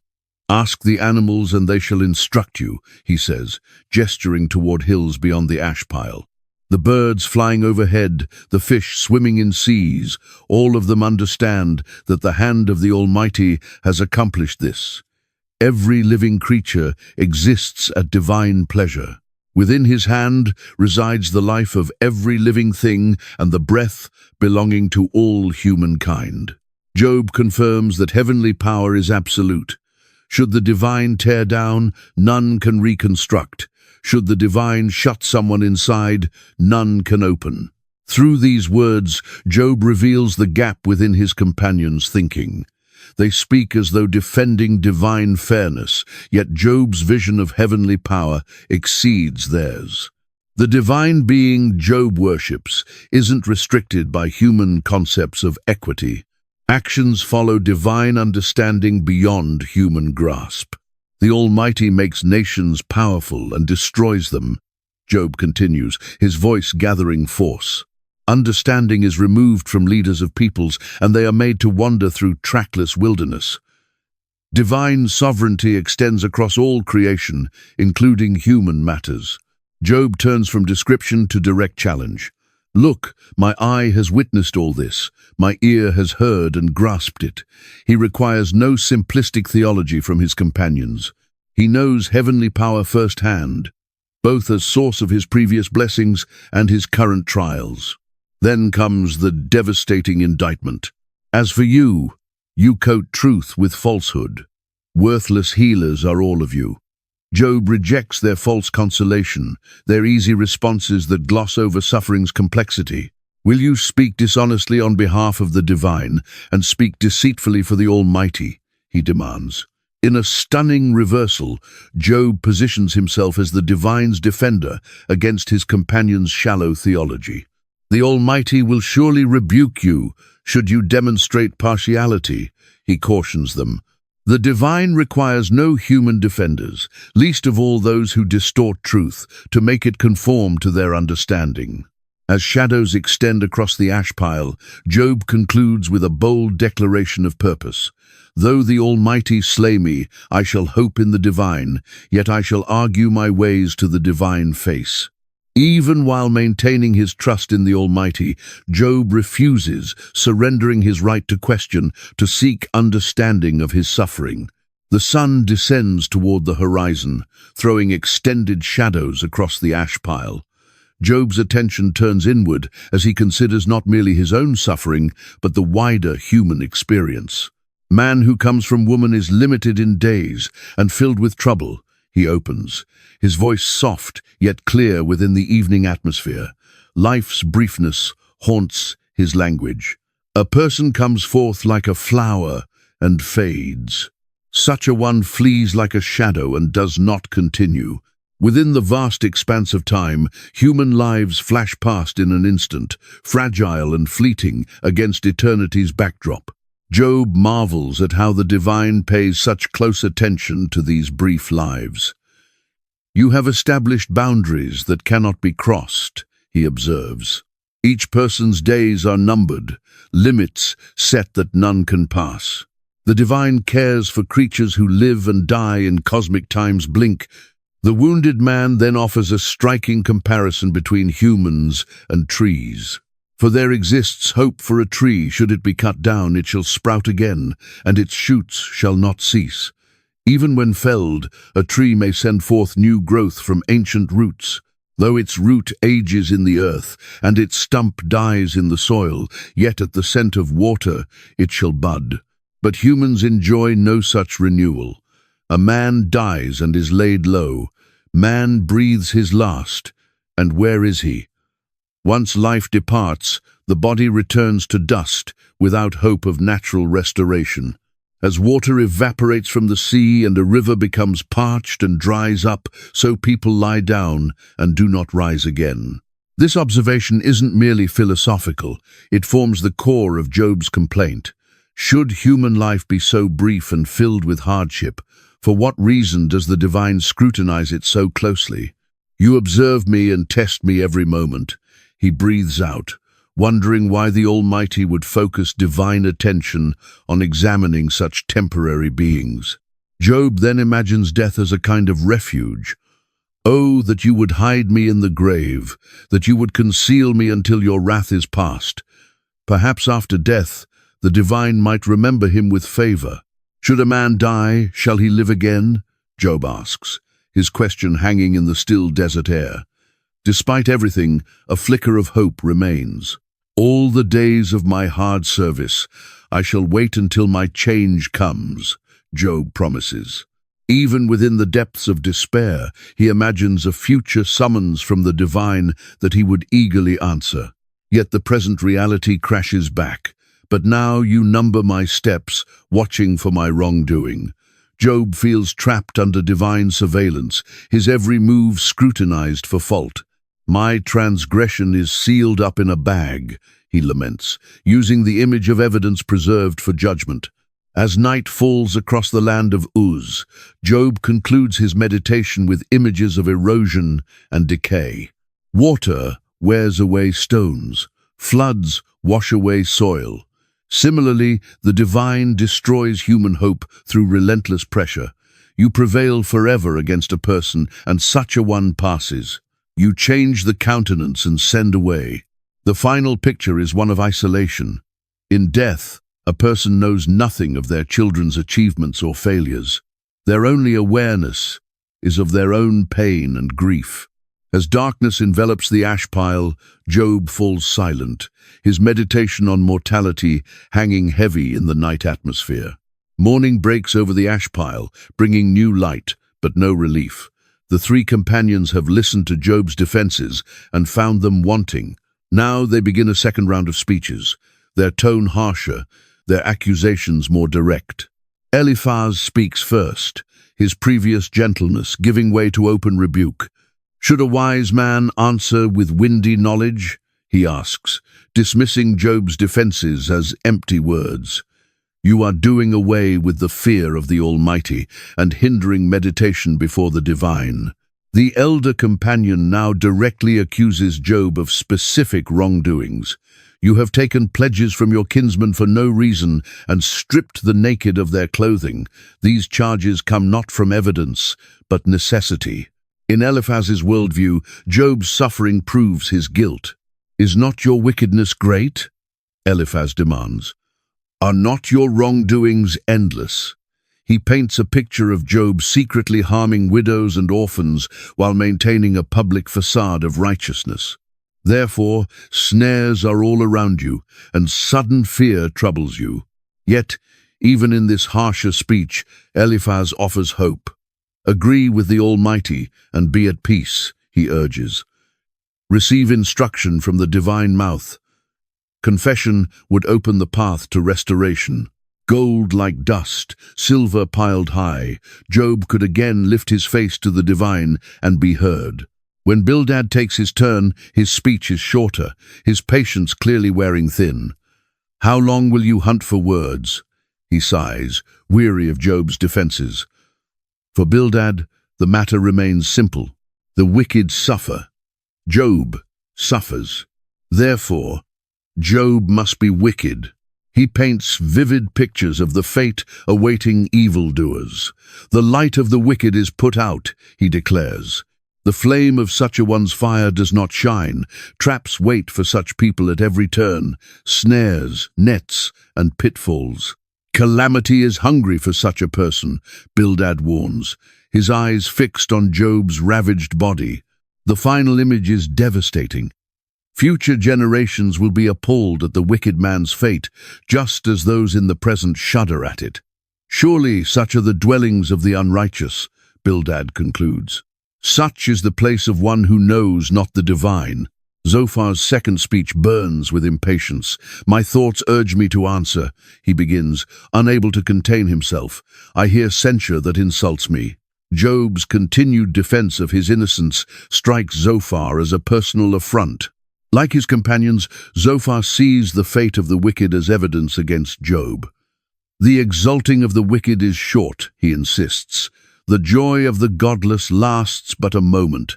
Though evil might taste sweet in the mouth, it turns to poison in the stomach. The riches the wicked swallow, they must vomit up again. Such a person will not look at the rivers, the flowing streams of honey and cream," Zophar declares, describing how all pleasures turn bitter for those who defy the divine. Their houses become desolate, their treasures lost to others. As darkness falls on the second day of debate, a shift has occurred. What began as comfort has become confrontation. The companions no longer seek to explain Job's suffering. They use it as evidence against him. Their theology remains intact, but their friendship fractures under its weight. The moon rises over the land of Uz, casting silver light across the ash pile where Job sits. His companions' accusations have grown sharper, their comfort turned to condemnation. Now Job gathers his strength for a formal defense of his integrity. "Listen carefully to my words," he begins, his voice steady despite his pain. "Let this be the comfort you give me." Job no longer expects genuine understanding from his companions, but he demands a fair hearing. "Bear with me and I shall speak, then after I have spoken, mock on." Job clarifies that his complaint isn't directed primarily at his companions. "Is my complaint against man?" he asks rhetorically. His dispute is with the Almighty directly, why divine justice seems absent in his case. "For what reason should I not be impatient?" he challenges, pointing to the horror of his situation. Then comes the bold claim that will define Job's stance throughout the remaining debate. "Until I die, I shall not put away my integrity from me. I hold fast my righteousness and shall not let it go." Despite everything, the loss, the pain, the rejection, Job refuses to confess to wrongdoings he hasn't committed. This isn't mere stubbornness. For Job, integrity is all he has left. His wealth is gone, his children dead, his health destroyed, his reputation ruined. To abandon truth now would be to lose his final possession, his honest standing before the divine. "My heart does not reproach me for any of my days," he insists. This isn't a claim of sinless perfection, but of fundamental righteousness. Job has lived by divine commands, shown kindness to the poor, dealt honestly in business, and walked humbly before his Creator. Job then contrasts his fate with that of the truly wicked. What is the hope of the godless when the Almighty cuts such a one off? When the divine takes away life, unlike his own suffering, which came without warning while he walked in righteousness, the wicked face judgment as the natural consequence of their actions.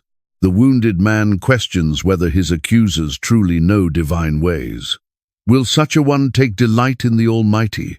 Will such a one call upon the divine at all times? Job asks, suggesting that his companions' glib theology lacks depth. Their conception of the divine fits neatly into human expectations of justice. Job's understanding of the divine transcends such limitations. In a moment of clarity, Job offers to teach his companions about divine power. "I shall teach you concerning the hand of the Almighty. What is with the divine, I shall not conceal."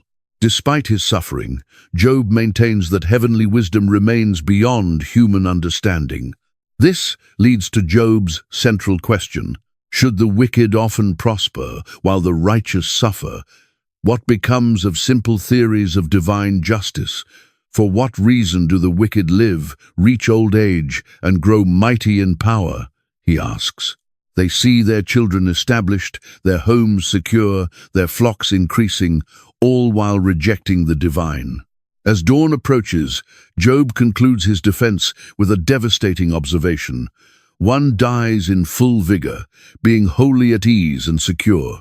Another dies in bitterness of soul, never having tasted of prosperity.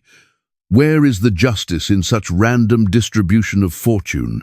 So how can you comfort me with empty nothings? Job asks his companions. Your answers remain falsehood. Their neat theological boxes cannot contain the messy reality of human suffering or divine mystery. Job's defense reveals his deepest struggle, not with the pain itself, but with its seeming meaninglessness. Pain with purpose can be endured, even embraced, but suffering without cause tears at the fabric of faith itself. In the growing light of dawn, Job falls silent, his first formal defense complete. He waits for response. The lines are clearly drawn now. His companions defend a system where righteousness guarantees blessing. Job defends his integrity in the face of evidence that would seem to condemn him. What remains unspoken is Job's most radical act, his refusal to abandon either his faith in the divine or his conviction of innocence. Where others might reject the Almighty in the face of such suffering or falsely confess wrongdoings to explain it, Job holds both truths in painful tension. The sun climbs higher, casting shorter shadows across the ash pile. Another day of debate begins. But something has shifted in the atmosphere, a sense that human wisdom has reached its limits in the face of divine mystery. The talks between Job and his companions grew harsher. What began as comfort turned to blame. Their words no longer sought to heal, but to accuse.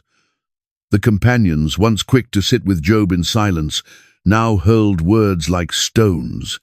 Eliphaz spoke first in this final round, no longer gentle in his approach. Is not your guilt great? There is no end to your wrongdoings. His words cut deeper than before. He listed imagined wrongs, neglect of the hungry, mistreatment of widows, sending away the empty-handed. These were not small claims, but devastating attacks on Job's character. The once wealthy man, still covered in painful sores, listened as his companion painted him as a monster. How strange that the man who once gave generously was now accused of greed. How bitter that the one known for justice was now called unjust. Job's reply came from a heart worn thin by pain and isolation. Even today, my complaint is bitter. The divine hand is heavy despite my groaning. Yet, within this pain, a spark of hope lived on. I know that my Redeemer lives, and at the last such a one will stand upon the earth. This glimpse of faith shone briefly in the darkness of Job's despair. Bildad's final speech came next, strangely brief compared to earlier talks. Perhaps he sensed the failing of their argument, or had simply run out of new ways to blame Job. He spoke of divine power and majesty, but added little to the debate. Job's response revealed his growing frustration. How you have helped one who has no power. How you have saved the arm that has no strength. His words dripped with sarcasm. These companions who came to comfort had only added to his burden. The third companion, Zophar, fell silent. The pattern broke. Where we might expect his final speech, we find nothing. Perhaps he realized the futility of more words. Or maybe, seeing Job's unbroken faith despite such suffering, he had no more arguments to offer. The atmosphere hung heavy with unspoken thoughts and failed comfort. The simple answers these companions brought, that good people prosper and bad people suffer, lay shattered on the ground. Job had proved their neat theology couldn't explain his messy reality, and so the third cycle of talks ended not with resolution, but with deeper questions. The companions who came to explain away Job's pain succeeded only in adding to it. Their words meant to defend the divine somehow missed the divine heart entirely. Job stood alone now, abandoned by companions, yet unwilling to abandon his belief in his own innocence. He gathered his strength for one last powerful defense. This was not just a reply to his companions, but a public testimony of his integrity. As the Almighty lives, who has taken away my right, Job began, I shall not speak falsehood, nor will my lips utter deceit. Though the divine seemed distant, Job swore by the very life of the Almighty to speak only truth.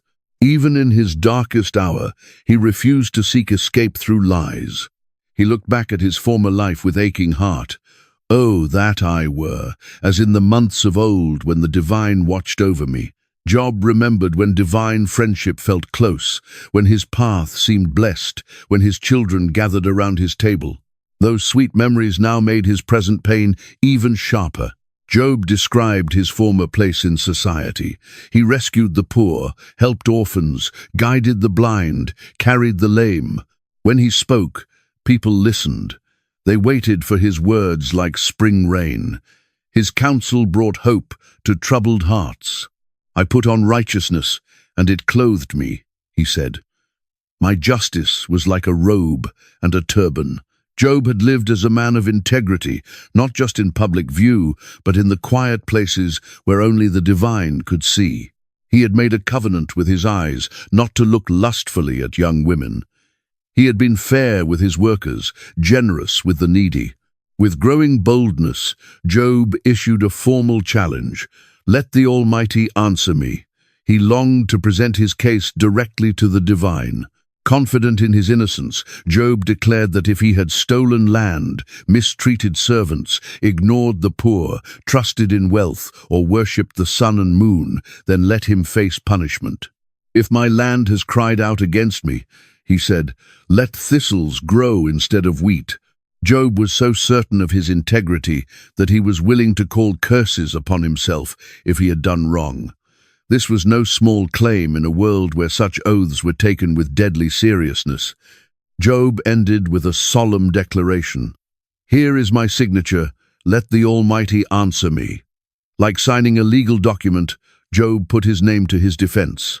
He had nothing to hide, nothing to fear from divine examination. His words hung in the atmosphere like a challenge to heaven itself. The man on the ash pile had spoken. The responsibility was now in the divine court. Would there be an answer from beyond the clouds? Would the Almighty break silence to respond to this bold claim of innocence? The companions sat stunned.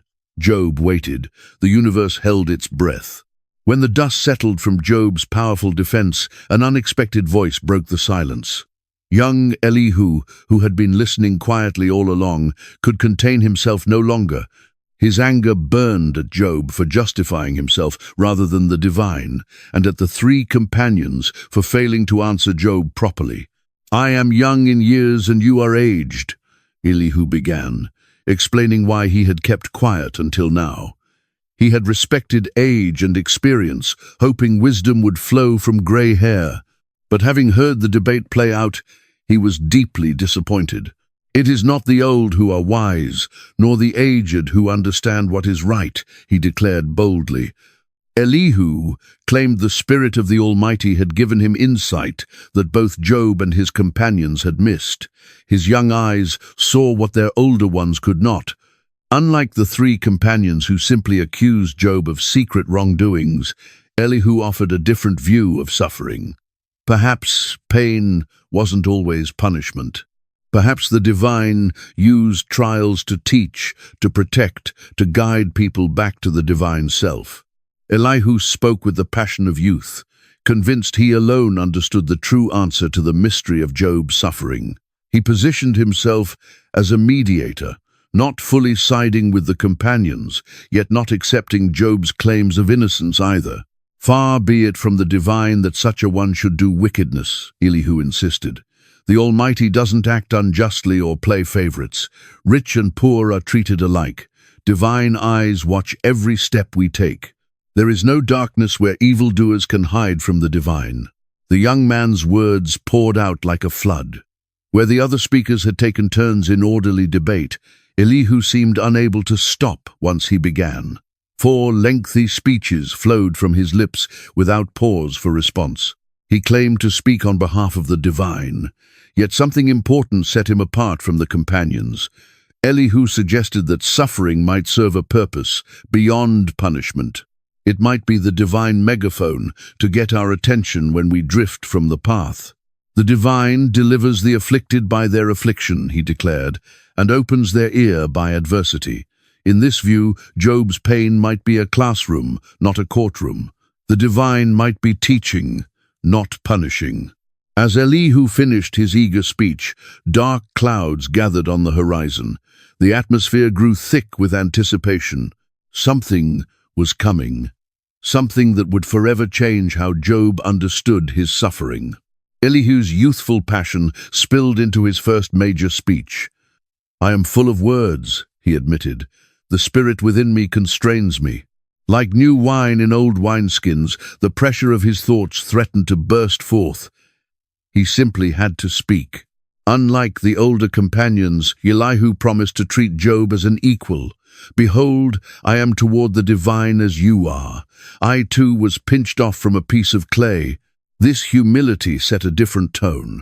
Elihu saw himself not as Job's judge, but as a fellow human made by the same divine hand. He focused on Job's claim that the divine had been silent. "For what reason do you contend against the divine, saying such a one will answer none of my words?" Elihu suggested that perhaps the divine had been speaking all along, but Job hadn't recognized the voice. The divine speaks in one way and in two, though people do not perceive it.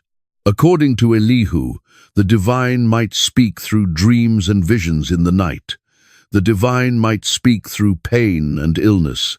The divine might even speak through messengers who help us understand what is right. This was a fresh perspective. While the three companions saw suffering only as punishment, Elihu suggested it might be a gift, the divine way of keeping us from paths that lead to greater harm. The divine keeps back the soul from the pit, life from perishing by the sword. Elihu painted a picture of the divine as a loving teacher, not a distant judge. In this view, Job's suffering wasn't meant to crush him, but to save him from hidden dangers. Pain wasn't the end, but the means to a greater purpose. For the first time in the debate, someone suggested that suffering might have meaning beyond simple cause and effect. It might be preventative, protective, or instructive. It might come from love rather than anger. "If there be for one an angel, a mediator," Elihu continued, "one of the 1,000 to declare to man what is right for such a one, then man prays to the divine, and the divine accepts such a one."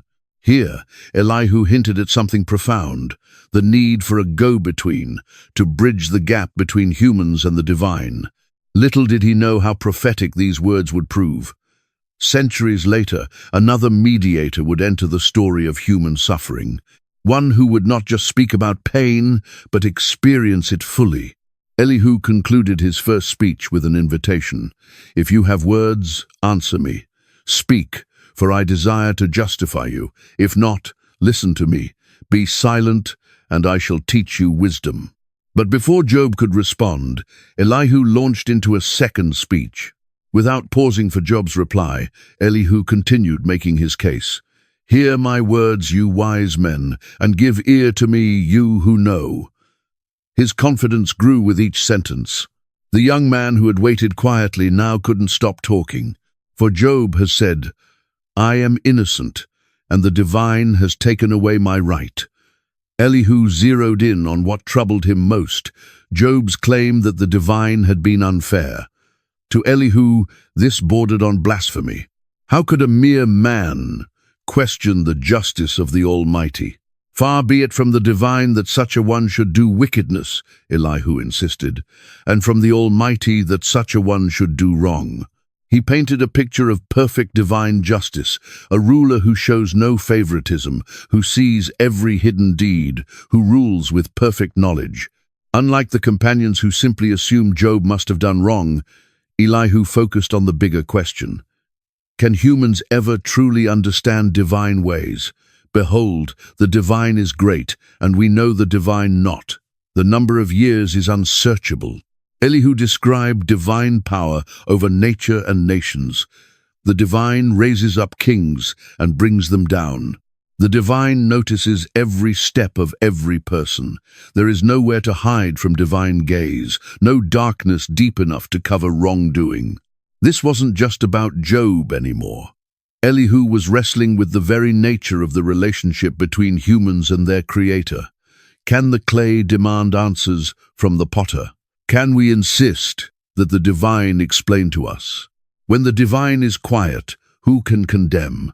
When the divine hides face, who can behold? Some questions have no easy answers. Some mysteries remain beyond human understanding. As Elihu's words flowed on, the sky began to darken. Clouds gathered on the horizon. The atmosphere grew heavy with the promise of rain. Something was shifting in the physical world that matched the spiritual tension of the moment. "Hear this, O Job," Elihu urged as he sensed the changing weather. "Stand still and consider the wondrous works of the divine." Perhaps the approaching storm would say, "What words could not?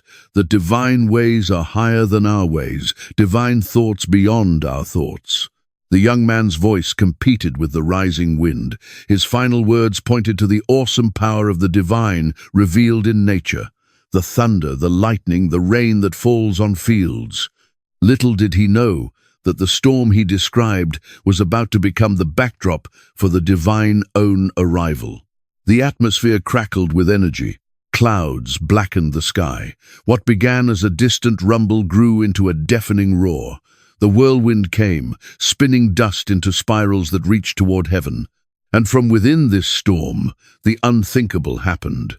The divine spoke. "Who is this that darkens counsel by words without knowledge?" The divine voice cut through the howling wind. After chapters of human debate, heaven itself entered the conversation. But the divine opening words were not what anyone expected.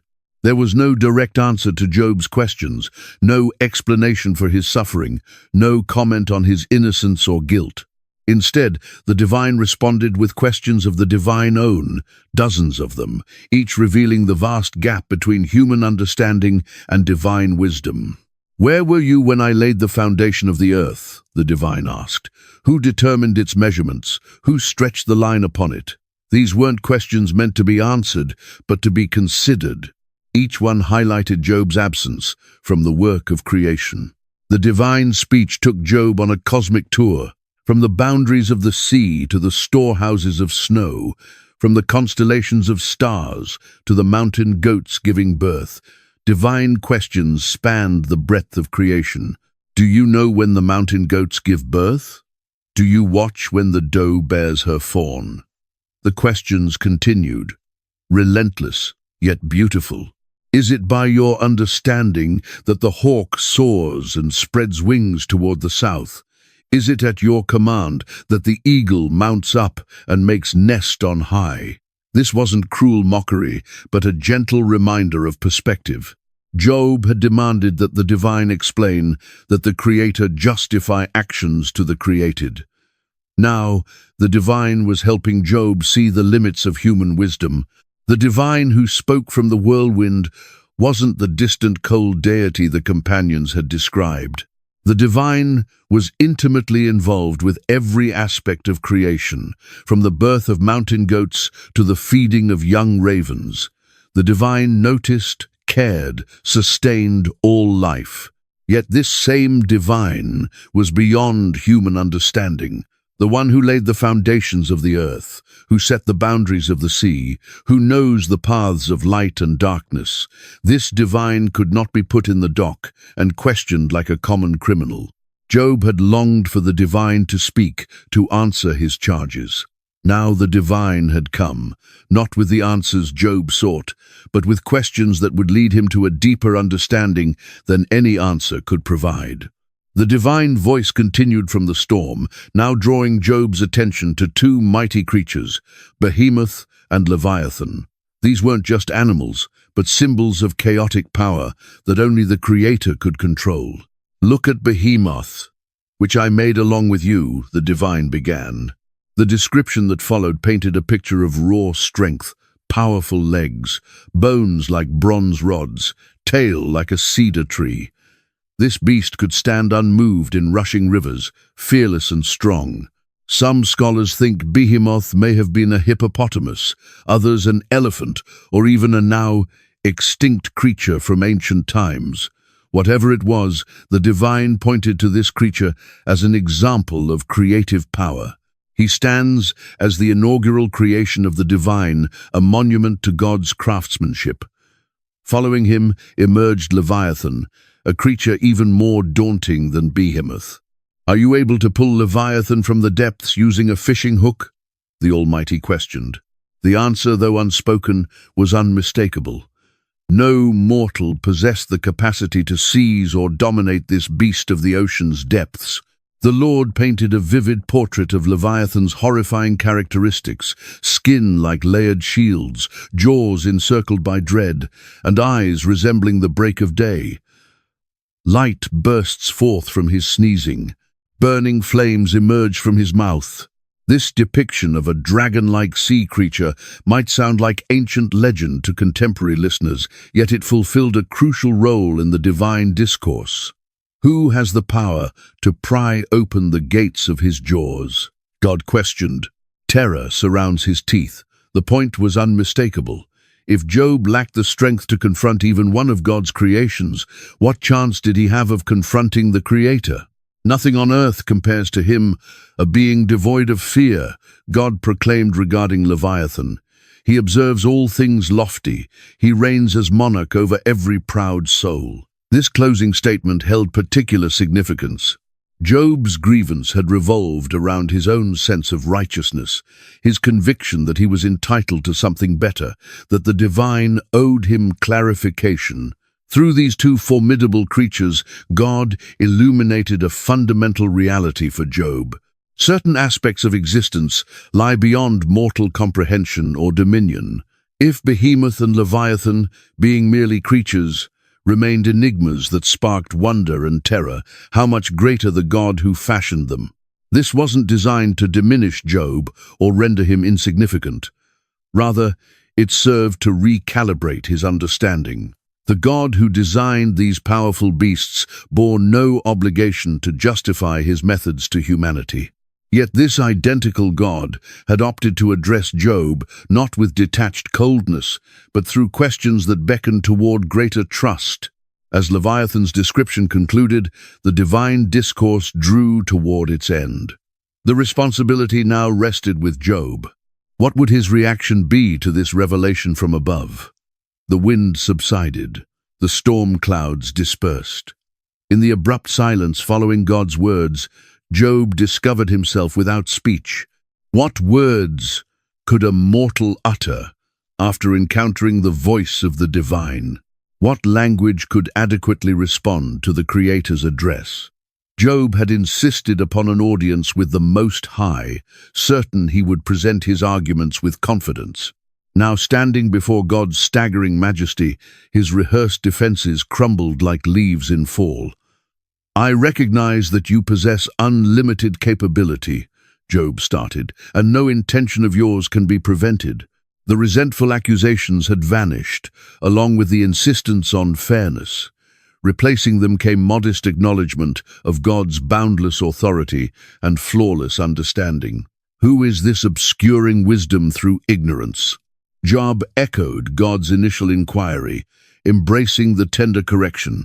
"Consequently, I have spoken regarding matters I could not comprehend, realities too marvelous for my understanding, which exceeded my knowledge." This represented not thoughtless capitulation, but deep comprehension. Job understood that expecting God to justify suffering resembled attempting to contain the sea in a teacup. Certain enigmas transcend human capacity to grasp, not because the divine conceals explanations, but because our intellects prove inadequate to encompass them.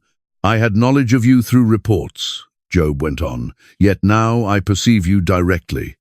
This marked the pivotal moment, the distinction between second-hand religion and first-hand connection. Job had progressed from knowing about the divine to truly experiencing the divine presence.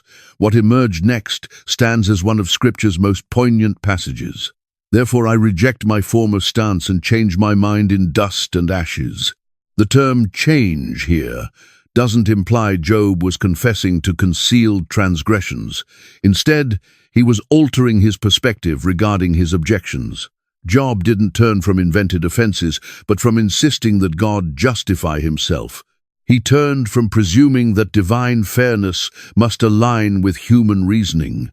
He turned from believing he could stand as God's peer in questions of universal justice.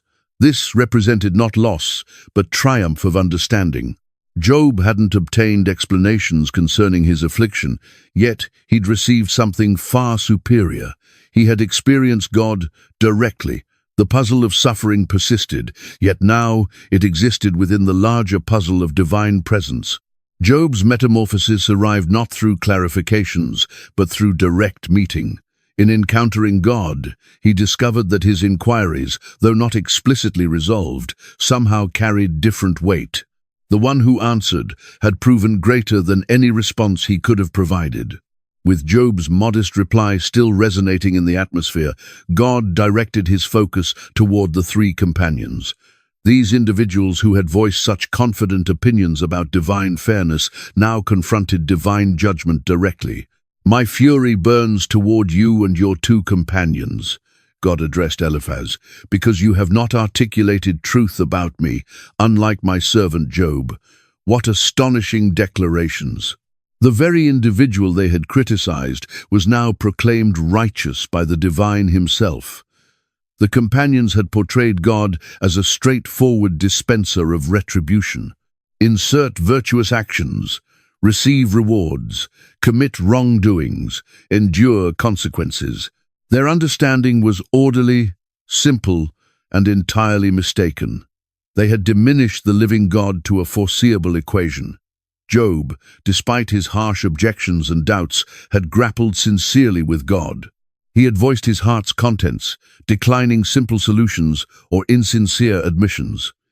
In divine estimation, this unfiltered authenticity represented truth compared to the companions' sanctimonious clichés. Then arrived God's unexpected directive. "Obtain 7 bulls and 7 rams, proceed to my servant Job, and present a burnt sacrifice for yourselves." The companions who had arrived to instruct Job were commanded to request his prayers for their benefit. "My servant Job will intercede for you, because I will honor his prayer, choosing not to punish you as your foolishness deserves." The situation had entirely reversed. The condemned became the mediator. The accused became the holy representative. This occasion unveiled God's nature in ways the companions had never grasped. The God they assumed required flawlessness actually treasured authenticity. The God they described as remote and formulaic actually desired connection more than doctrinal precision. Picture the moment when the companions approached Job, bearing their sacrificial offerings. The individuals who had charged him with hidden wrongdoing now needed to request his prayers. The person they had deserted during his darkest moment now needed to address God for their sake. And the Lord honored Job's intercession. Through these straightforward words, restoration commenced, not solely for Job, but for the fractured connections surrounding him. Through pardon and mediation, the fellowship torn apart by suffering and condemnation began healing. In this graceful reversal, we observe that God values not merely accurate doctrine, but mended relationships. The companions who failed to console Job weren't rejected, but granted a route to reconciliation through humility, offering, and the prayers of the very individual they had injured. The concluding chapter of Job's narrative unfolds like a storybook ending, and the Lord reversed Job's misfortune after he had interceded for his companions. The sequence here holds importance. Job's healing arrived, following his prayers for those who had wounded him. Forgiveness came before restoration. The blessings descended in remarkable measure, and the Lord granted Job double what he previously possessed. The doubled prosperity symbolized God's lavish restoration. 7,000 sheep transformed into 14,000. 3,000 camels expanded to 6,000. 500 pairs of oxen multiplied to 1,000. Relatives and acquaintances who had maintained distance throughout his ordeal now came back, sharing meals in his dwelling and offering comfort. They presented gifts of currency and golden rings, contributing to his renewed abundance. Most valuable of all, Job received the blessing of a fresh family. He was blessed with 7 sons and 3 daughters. The identical count as previously, 7 sons and 3 daughters, indicating thorough restoration of what had been taken. His daughters warranted particular attention. Throughout the entire land, no women possessed beauty comparable to Job's daughters.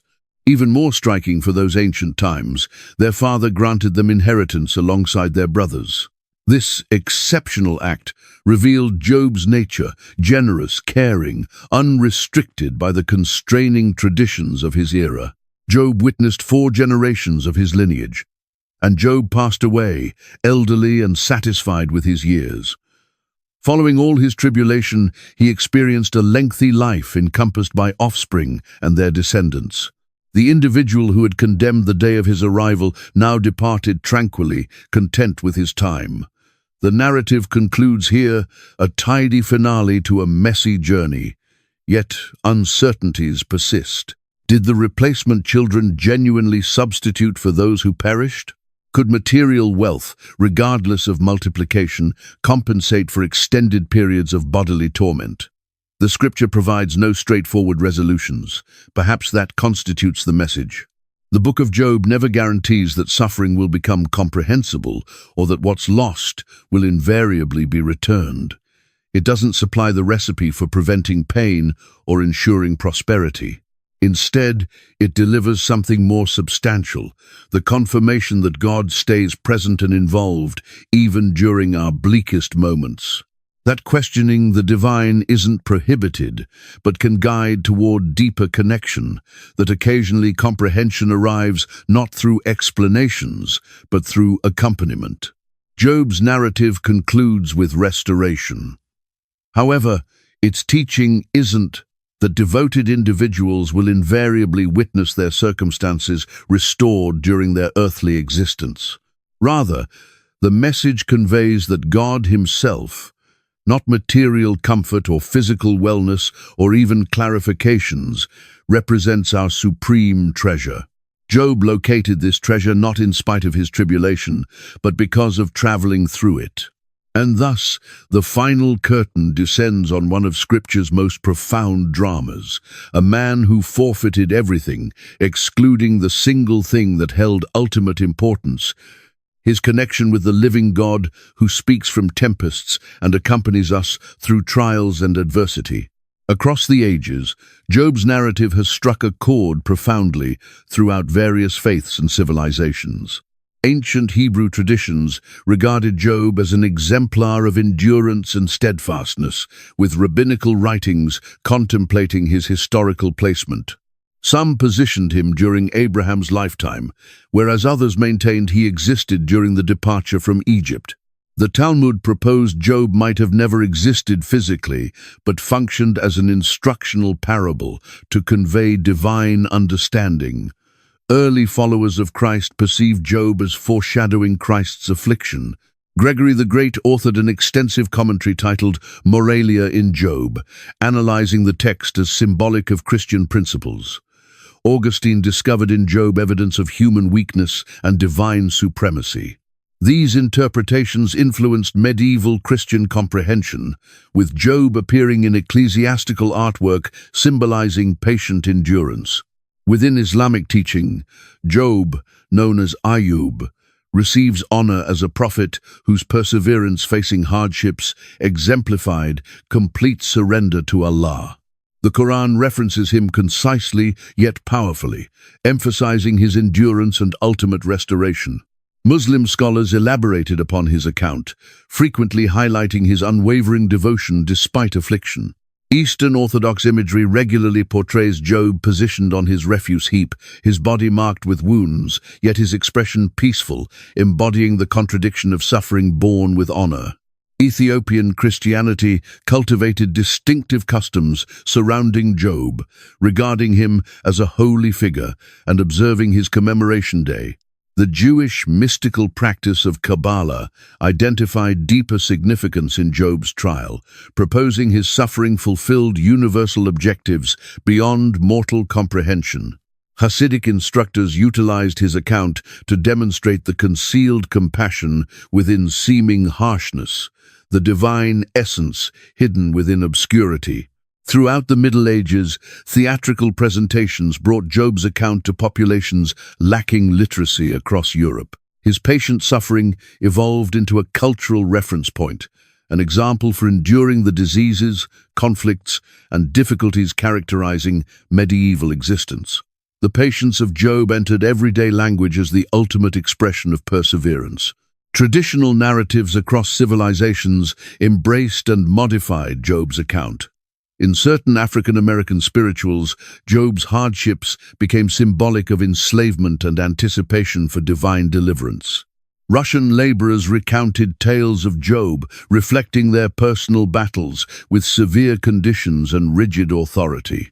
What connects these varied interpretations is recognition of Job as representing humanity, articulating the universal encounter with unmerited suffering.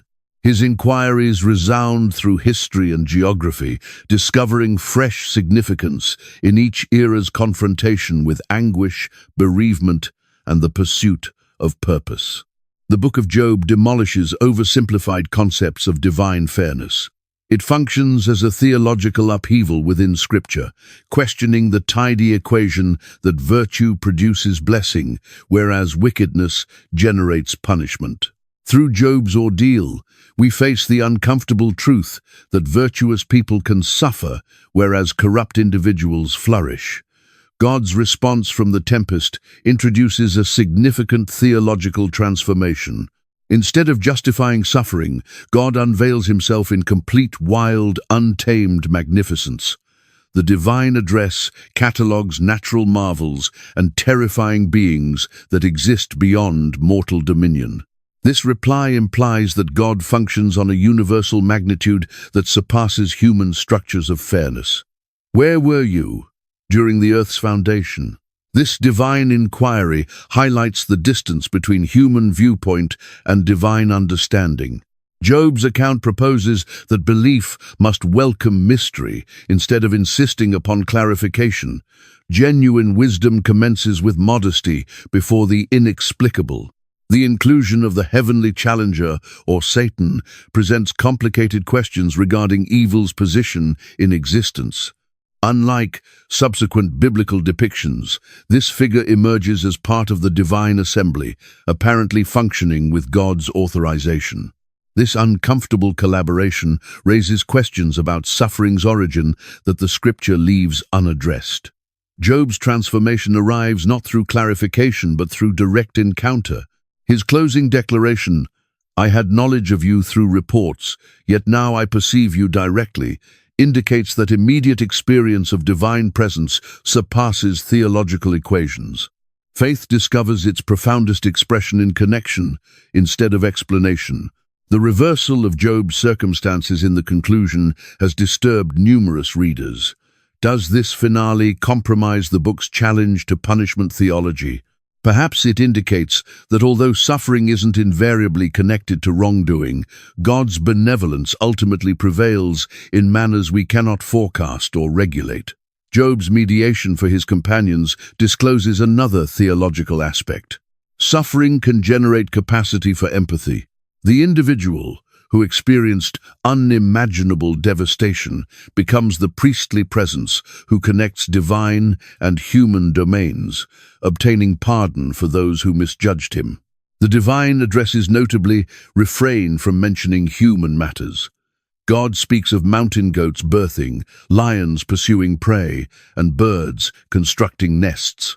This universal viewpoint proposes that human suffering, although genuine, exists within an enormous network of existence that follows designs beyond our comprehension. Job's questioning of God embodies a significant theological reality. Genuine faith incorporates space for uncertainty, frustration, and mourning. The biblical tradition validates confronting God, grappling with divine quietness, and insisting upon responses. Job exemplifies that faith can endure the most intense storms of questioning. Ultimately, Job's account resists theological conclusion. It declines simple responses to suffering's most profound questions. Instead, It welcomes us into a faith that accepts mystery, discovers significance beyond clarification, and relies upon divine presence even when comprehension proves impossible.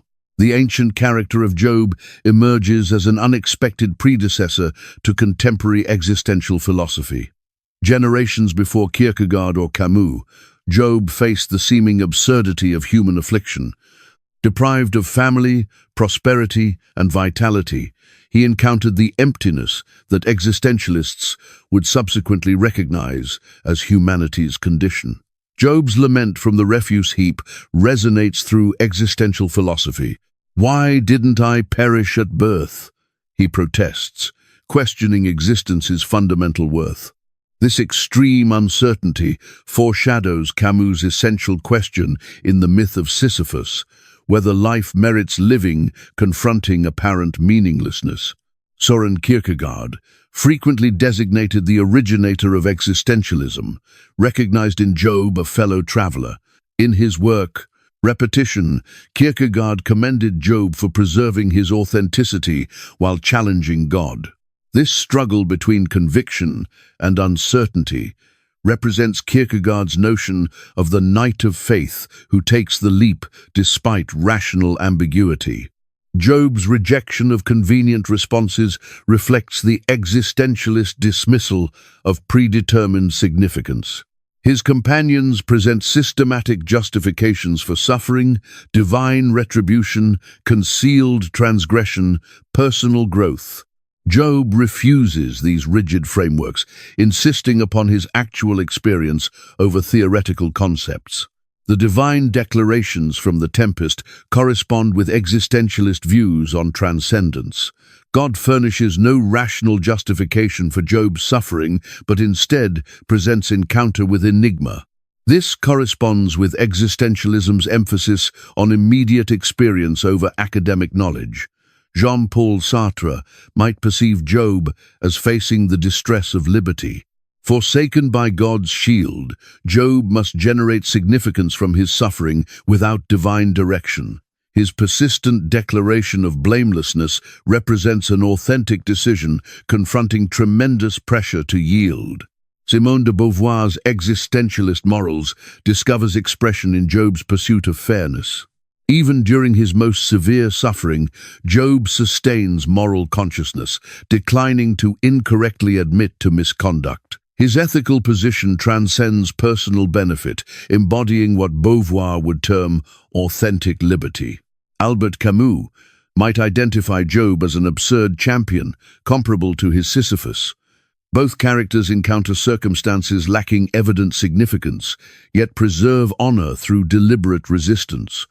Job's refusal to condemn God represents not yielding, but resolute authenticity, confronting universal apathy. Martin Buber, whose conversational philosophy connects existentialism and spiritual consideration, discovered in Job the core of authentic connection. Job's insistence to confront God directly exemplifies Buber's I-thou meeting, an assembly between authentic beings instead of between observer and item. The restoration in Job's conclusion offers a challenge to strictly existentialist interpretations. Unlike Camus' Sisyphus, Job ultimately discovers resolution. Perhaps this proposes that although existential inquiries hold validity, they needn't guide toward nihilism. Significance might surface precisely through sincere confrontation with meaninglessness. William Blake's dynamic illustrations and poetic interaction with Job expose the text's capacity to motivate creative re-examination. Blake's 22 engravings portrayed Job's progression from satisfied piety through suffering toward genuine vision. For Blake, Job's metamorphosis symbolized the spirit's movement from traditional religion toward imaginative awakening. Franz Kafka discovered in Job a kindred spirit for his investigations of isolation and absurdity. Though seldom referencing Job explicitly, Kafka's characters confront comparable, inexplicable ordeals.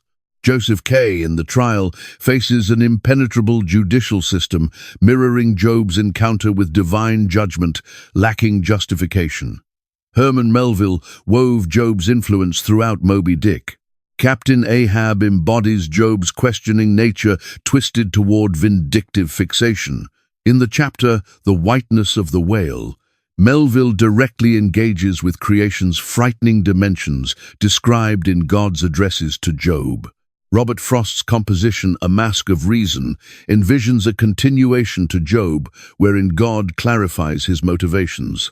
With distinctive irony, Frost proposes that God tested Job to prove that humanity can cherish its maker even when the maker appears to toy with him. The poem emphasizes Job's lasting attraction as a medium for investigating divine-human connections. Archibald MacLeish's dramatic poem, J.B., relocated Job's narrative to 20th century America.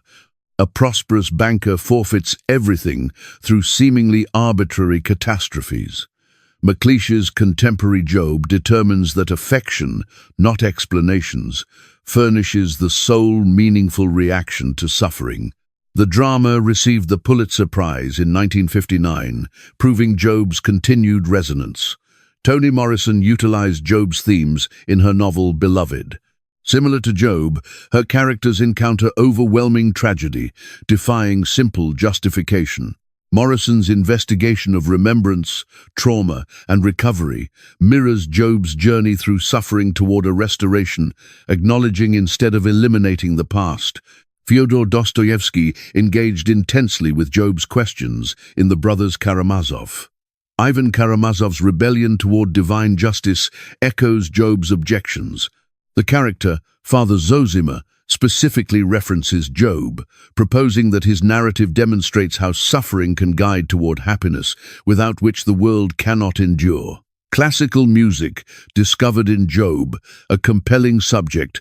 Ralph Vaughan Williams created Job, a mask for dancing, converting the biblical narrative into a ballet, capturing both suffering and transcendence through orchestral expression and choreography.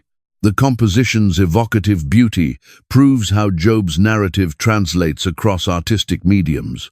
Contemporary writers persist in discovering inspiration in Job. Muriel Sparks' novel The Only Problem features a scholar fixated with the Book of Job while confronting his own modern hardships. Spark investigates how ancient understanding addresses contemporary isolation and the search for significance in a fractured world. Job's impact extends beyond sophisticated culture into popular consciousness. The expression "the patience of Job" surfaces in innumerable situations, frequently by individuals unfamiliar with the biblical narrative. This extensive cultural presence proves how comprehensively Job has been integrated into our shared comprehension of suffering and perseverance. The psychological progression of Job mirrors what contemporary therapists identify as the mourning process. His initial quietness, succeeded by harsh lamentation, negotiating, frustration, and ultimately acceptance, foreshadows Elizabeth Kubler-Ross's phases of grief. Job reveals to us that recovery isn't straightforward, but involves circulating through various emotional conditions. Job's companions exemplify typical psychological errors when facing others' suffering. Eliphaz references personal observation, Bildad appeals to custom, and Zophar to inflexible conviction. Their shortcomings demonstrate how intellectual justifications frequently function to separate us from others' anguish instead of furnishing authentic consolation. The conversations disclose how trauma disrupts fundamental assumptions regarding existence. Job's convictions about divine fairness and moral structure disintegrate under experience's burden. Contemporary trauma theory acknowledges this fracturing of basic assumptions as essential to psychological anguish. Recovery requires constructing fresh structures that can accommodate painful truths. Job's physical manifestations, scraping wounds, mass reduction, sleeplessness, prove the mind-body relationship in suffering. His psychological distress appears physically, whereas his bodily anguish intensifies psychological agony. This comprehensive depiction foreshadows contemporary comprehension of psychosomatic encounters. God's reply from the tempest functions as a type of exposure treatment. Instead of protecting Job from creation's disorder, God submerges him in it. This contradictory method, confronting instead of evading sources of terror, corresponds with successful treatments for anxiety conditions. Job's restoration proposes psychological resilience instead of a straightforward, happy conclusion. He surfaces altered yet operational, capable of establishing fresh connections despite devastating bereavement. This depicts what psychologists term post-traumatic development, the ability to discover significance and even prosper following profound suffering. The community's return to Job following his trial emphasizes healing's social aspect. Recovery from trauma demands not merely internal processing, but social reintegration. Job's restored connections prove that resilience relies partially on fellowship support. Job's ability to intercede for his critics demonstrates extraordinary emotional advancement. By mediating for those who condemned him, he surpasses victimhood and reclaims control. This transformation exemplifies what psychologists designate benefit finding, the capability to uncover positive significance within negative encounters. The tempest addresses respond to Job's requirement for universal context. By broadening his viewpoint beyond individual suffering to embrace creation's enormity, God presents what logotherapy originator Viktor Frankl termed meaning orientation. Discovering one's position within a more extensive structure furnishes psychological steadiness amid suffering. Perhaps most importantly, Job demonstrates that questioning can prove therapeutic. His relentless challenges to divine fairness don't signal absence of faith, but instead profound involvement.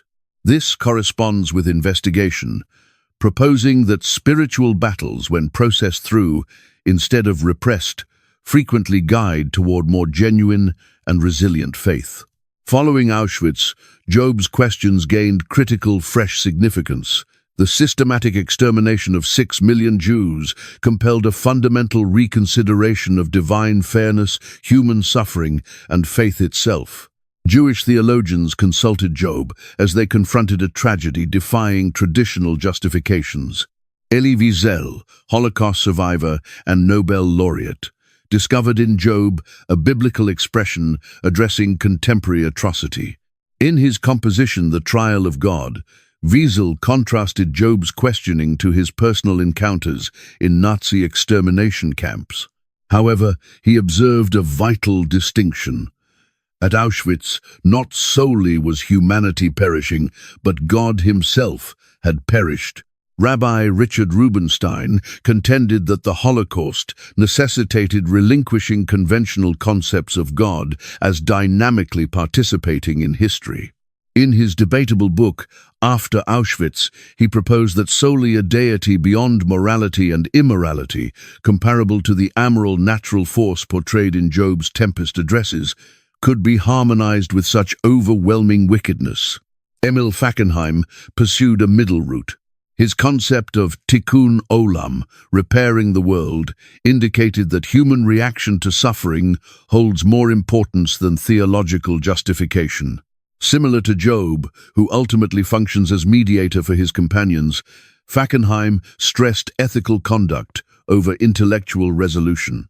Christian theologian Jürgen Moltmann discovered in Job's narrative a forerunner to Christ's lament from the cross. "My God, why have you abandoned me?" His theology of the cross indicated that God penetrates into human suffering instead of staying separated from it. Job's meeting with God foreshadows this divine solidarity with human anguish. Emmanuel Levinas approached Job philosophically, discovering in his narrative an ethical challenge. For Levinas, Job instructs that authentic responsibility commences with consideration for the suffering individual, not with theological frameworks. This viewpoint acquired poignant significance following a Holocaust exposing abstract ethics inadequacy. Primo Levi, another Holocaust survivor, never explicitly addressed Job, yet grappled with comparable questions in compositions like If This Is a Man. Similar to Job, Levi faced meaning's collapse while preserving moral clarity. His writings embody Job's struggle between devastating honesty regarding suffering and persistent ethical consciousness.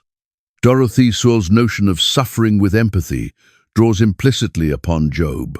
Her scholarship proposes that authentic solidarity with sufferers holds more importance than justification. This method acquired urgency following the Holocaust, exposing theoretical reactions to mass atrocities' inadequacy. Contemporary Jewish liturgy frequently incorporates Job's questions into Holocaust commemoration. Yom HaShoah, Holocaust Remembrance Day, ceremonies regularly include selections from Job alongside survivor accounts, generating conversation between ancient and contemporary suffering. Perhaps most significantly, post-Holocaust analyses of Job emphasized bearing witness's importance. Job refused to embrace comfortable untruths regarding his suffering. Similarly, Holocaust literature insists upon truthful testimony, even when that truth challenges traditional theological structures. In both situations, sincere expression regarding suffering becomes an ethical and theological action.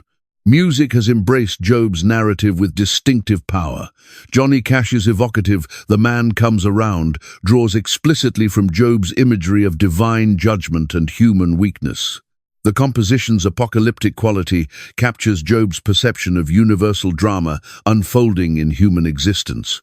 U2's album, The Joshua Tree, incorporates several allusions to Job's suffering. Bono, raised in a devout household, regularly investigates themes of faith tested by anguish. The composition, Running to Stand Still, resonates with Job's sensation of pointless struggle against forces surpassing control. Cinema has discovered in Job a captivating narrative structure. The Coen brothers' film A Serious Man from 2009 reimagines Job's narrative in 1960s suburban America. The main character, a physics instructor pursuing significance in accumulating disasters, faces the identical silence. Job confronted. Terrence Malick's The Tree of Life from 2011 commences with a quotation from Job and investigates comparable themes of blameless suffering and divine enigma. The film's contrast of universal imagery with personal human anguish mirrors the arrangement of God's addresses from The Tempest. Television has integrated Job's themes in surprising places. The character Matt Jameson in The Leftovers explicitly connects with Job as he confronts seemingly arbitrary suffering. The program investigates faith under strain without presenting simple resolutions, much similar to the biblical scripture. Children's literature has modified Job's narrative with unexpected regularity. Why by Nikolai Popov relates Job's account through animal encounters, rendering its significant questions accessible to young audiences. These modifications characteristically soften the most severe components while maintaining the fundamental questioning. Stand-up comedy has discovered in Job an unexpected source of content. Comedians like Stephen Colbert, who experienced the loss of his father and brothers in an aircraft disaster, have mentioned that humor frequently surfaces from wrestling with life's deep unfairness. Job's harsh sarcasm toward his companions foreshadows this utilization of humor as a reaction to anguish.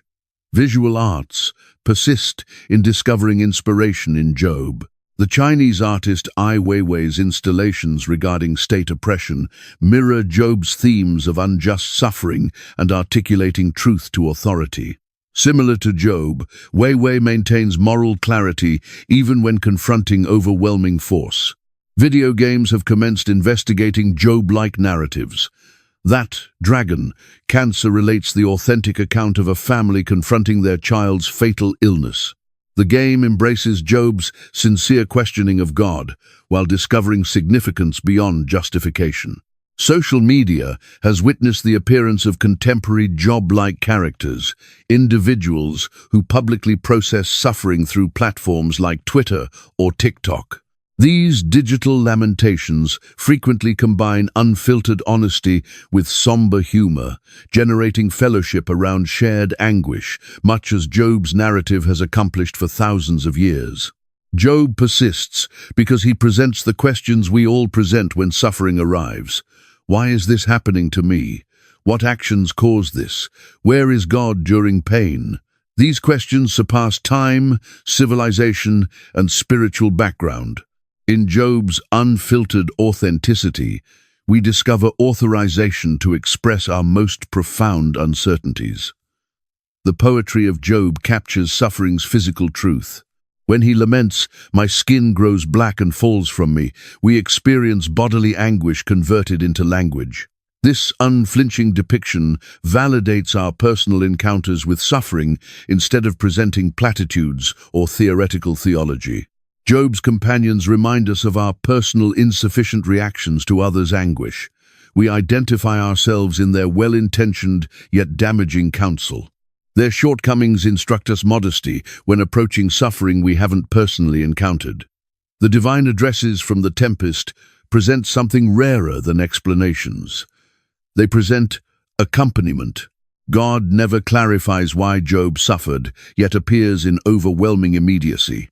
This proposes that fellowship in suffering holds more importance than justification, a reality resonating across spiritual traditions. Job models authenticity under strain. Despite forfeiting everything, he declines to articulate falsehoods regarding himself or God. This moral bravery confronting overwhelming bereavement inspires us to preserve our personal authenticity when existence disintegrates around us.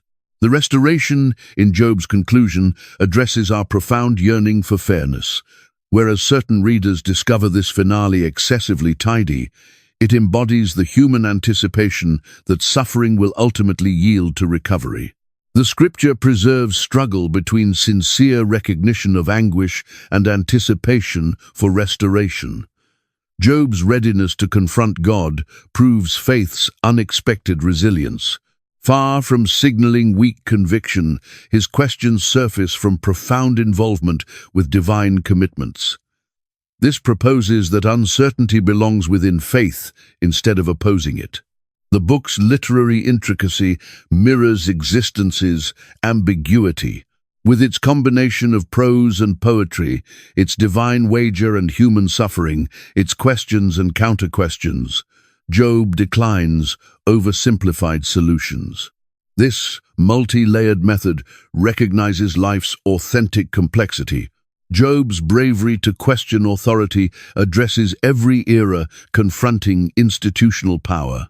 Whether facing political suppression, religious inflexibility, or social pressure, readers discover in Job an example for articulating truth despite repercussions.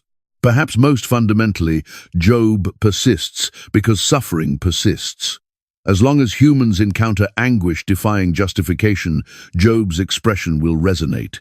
His rejection of comfortable untruths regarding suffering renders him our contemporary, articulating across the centuries with undiminished significance. Genuine faith incorporates space for uncertainty. Job's questions don't signal weak conviction, but instead profound involvement with God. His readiness to confront divine fairness surfaces from his conviction that God should prove consistent with God's personal character. This instructs us that questioning can constitute an action of faith instead of its contrary. Accompaniment holds more importance than explanations. Job's companions disappoint him not by arriving to sit with him, but by opening their mouths to justify his suffering. The scripture proposes that silent solidarity, simply existing with those who suffer, frequently furnishes more consolation than theological justifications. Anguish merits sincere expression. Job's lamentations provide voice to the complete spectrum of human feeling, incorporating frustration, hopelessness, and harsh sarcasm. His example releases us from insincere piety that represses authentic emotion. Authentic recovery commences with recognizing instead of rejecting our anguish. Fellowship holds importance during times of suffering. Though Job's companions ultimately disappoint him, their initial impulse to approach him demonstrates the importance of appearing. Job's ultimate restoration incorporates the return of fellowship support.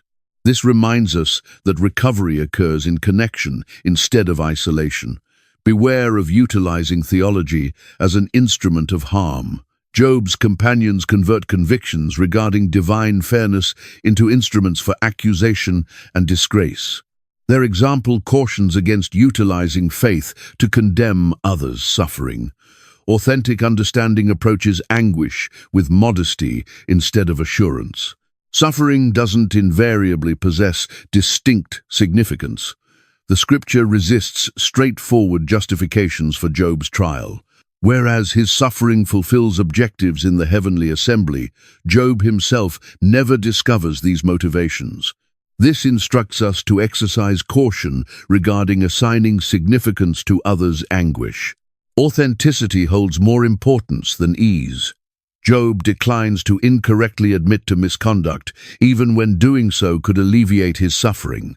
His example confronts us to preserve truthfulness, even when untruths would furnish temporary comfort. Viewpoint transforms suffering. God's addresses from the tempest present Job, a universal perspective that contextualizes his anguish within creation's enormity. Whereas this doesn't justify his suffering, it assists him position it within a more extensive structure. We likewise can discover resilience by perceiving our battles within wider contexts. Metamorphosis arrives through meeting. Job's recovery commences not with justification, but with immediate encounter of divine accompaniment. I had knowledge of you through reports, yet now I perceive you directly. This proposes that experiential knowledge frequently proves more powerful than academic comprehension. Anticipation stays possible even following devastating bereavement. Job's restoration doesn't eliminate his suffering, but presents fresh possibilities beyond it. His narrative instructs neither innocent optimism nor harsh resignation, but practical anticipation that recognizes anguish while staying receptive to future happiness.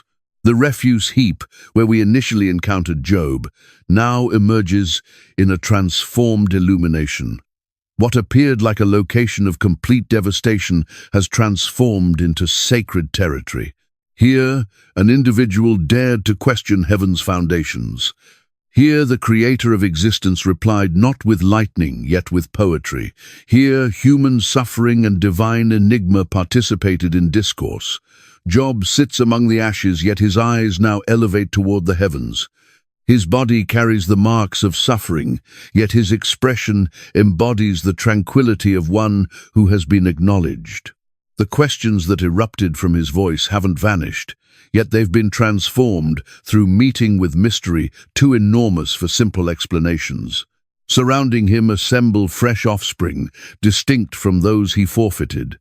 Their existence symbolizes not substitution, but renewal. They cannot eliminate his sorrow, yet they present living evidence that happiness stays possible, even following unimaginable bereavement. They remind us that existence proceeds, carrying both remembrance and anticipation. Job's companions have withdrawn, humbled by divine correction, yet pardoned through Job's mediation. Their departure proposes that certain connections cannot endure the crucible of suffering. Yet Job's readiness to intercede for them proves how anguish can intensify empathy instead of solidifying into resentment. The heavenly assembly where Job's narrative commenced now appears distant. The wager between God and the challenger has been resolved not through debate, yet through the experienced authenticity of a suffering individual. Job's devotion surfaced not from blind submission, yet from sincere grappling with divine quietness. Observe closely Job's eyes. They contain a knowledge arriving solely through suffering. He has perceived behind the veil of traditional piety toward a faith incorporating both objection and yielding. He has understood that confrontation and devotion can coexist within the identical heart. The wind continues blowing across the refuse heap, yet now it carries resonances of the divine expression that articulated from the tempest. That expression presented no justification for Job's suffering, yet instead welcomed him into immediate meeting with the wild, untamed character of existence and its creator. Job's marks stay visible, reminding us that recovery doesn't eliminate history. His restoration doesn't confirm his companion's oversimplified theology, yet instead affirms the possibility of fresh existence beyond devastation. The conclusion presents not tidy closure, yet open-ended possibility. The questions Job presented persist in resonating through human history. Why do virtuous people suffer? Where is God in anguish? What significance can be discovered in seemingly arbitrary tragedy?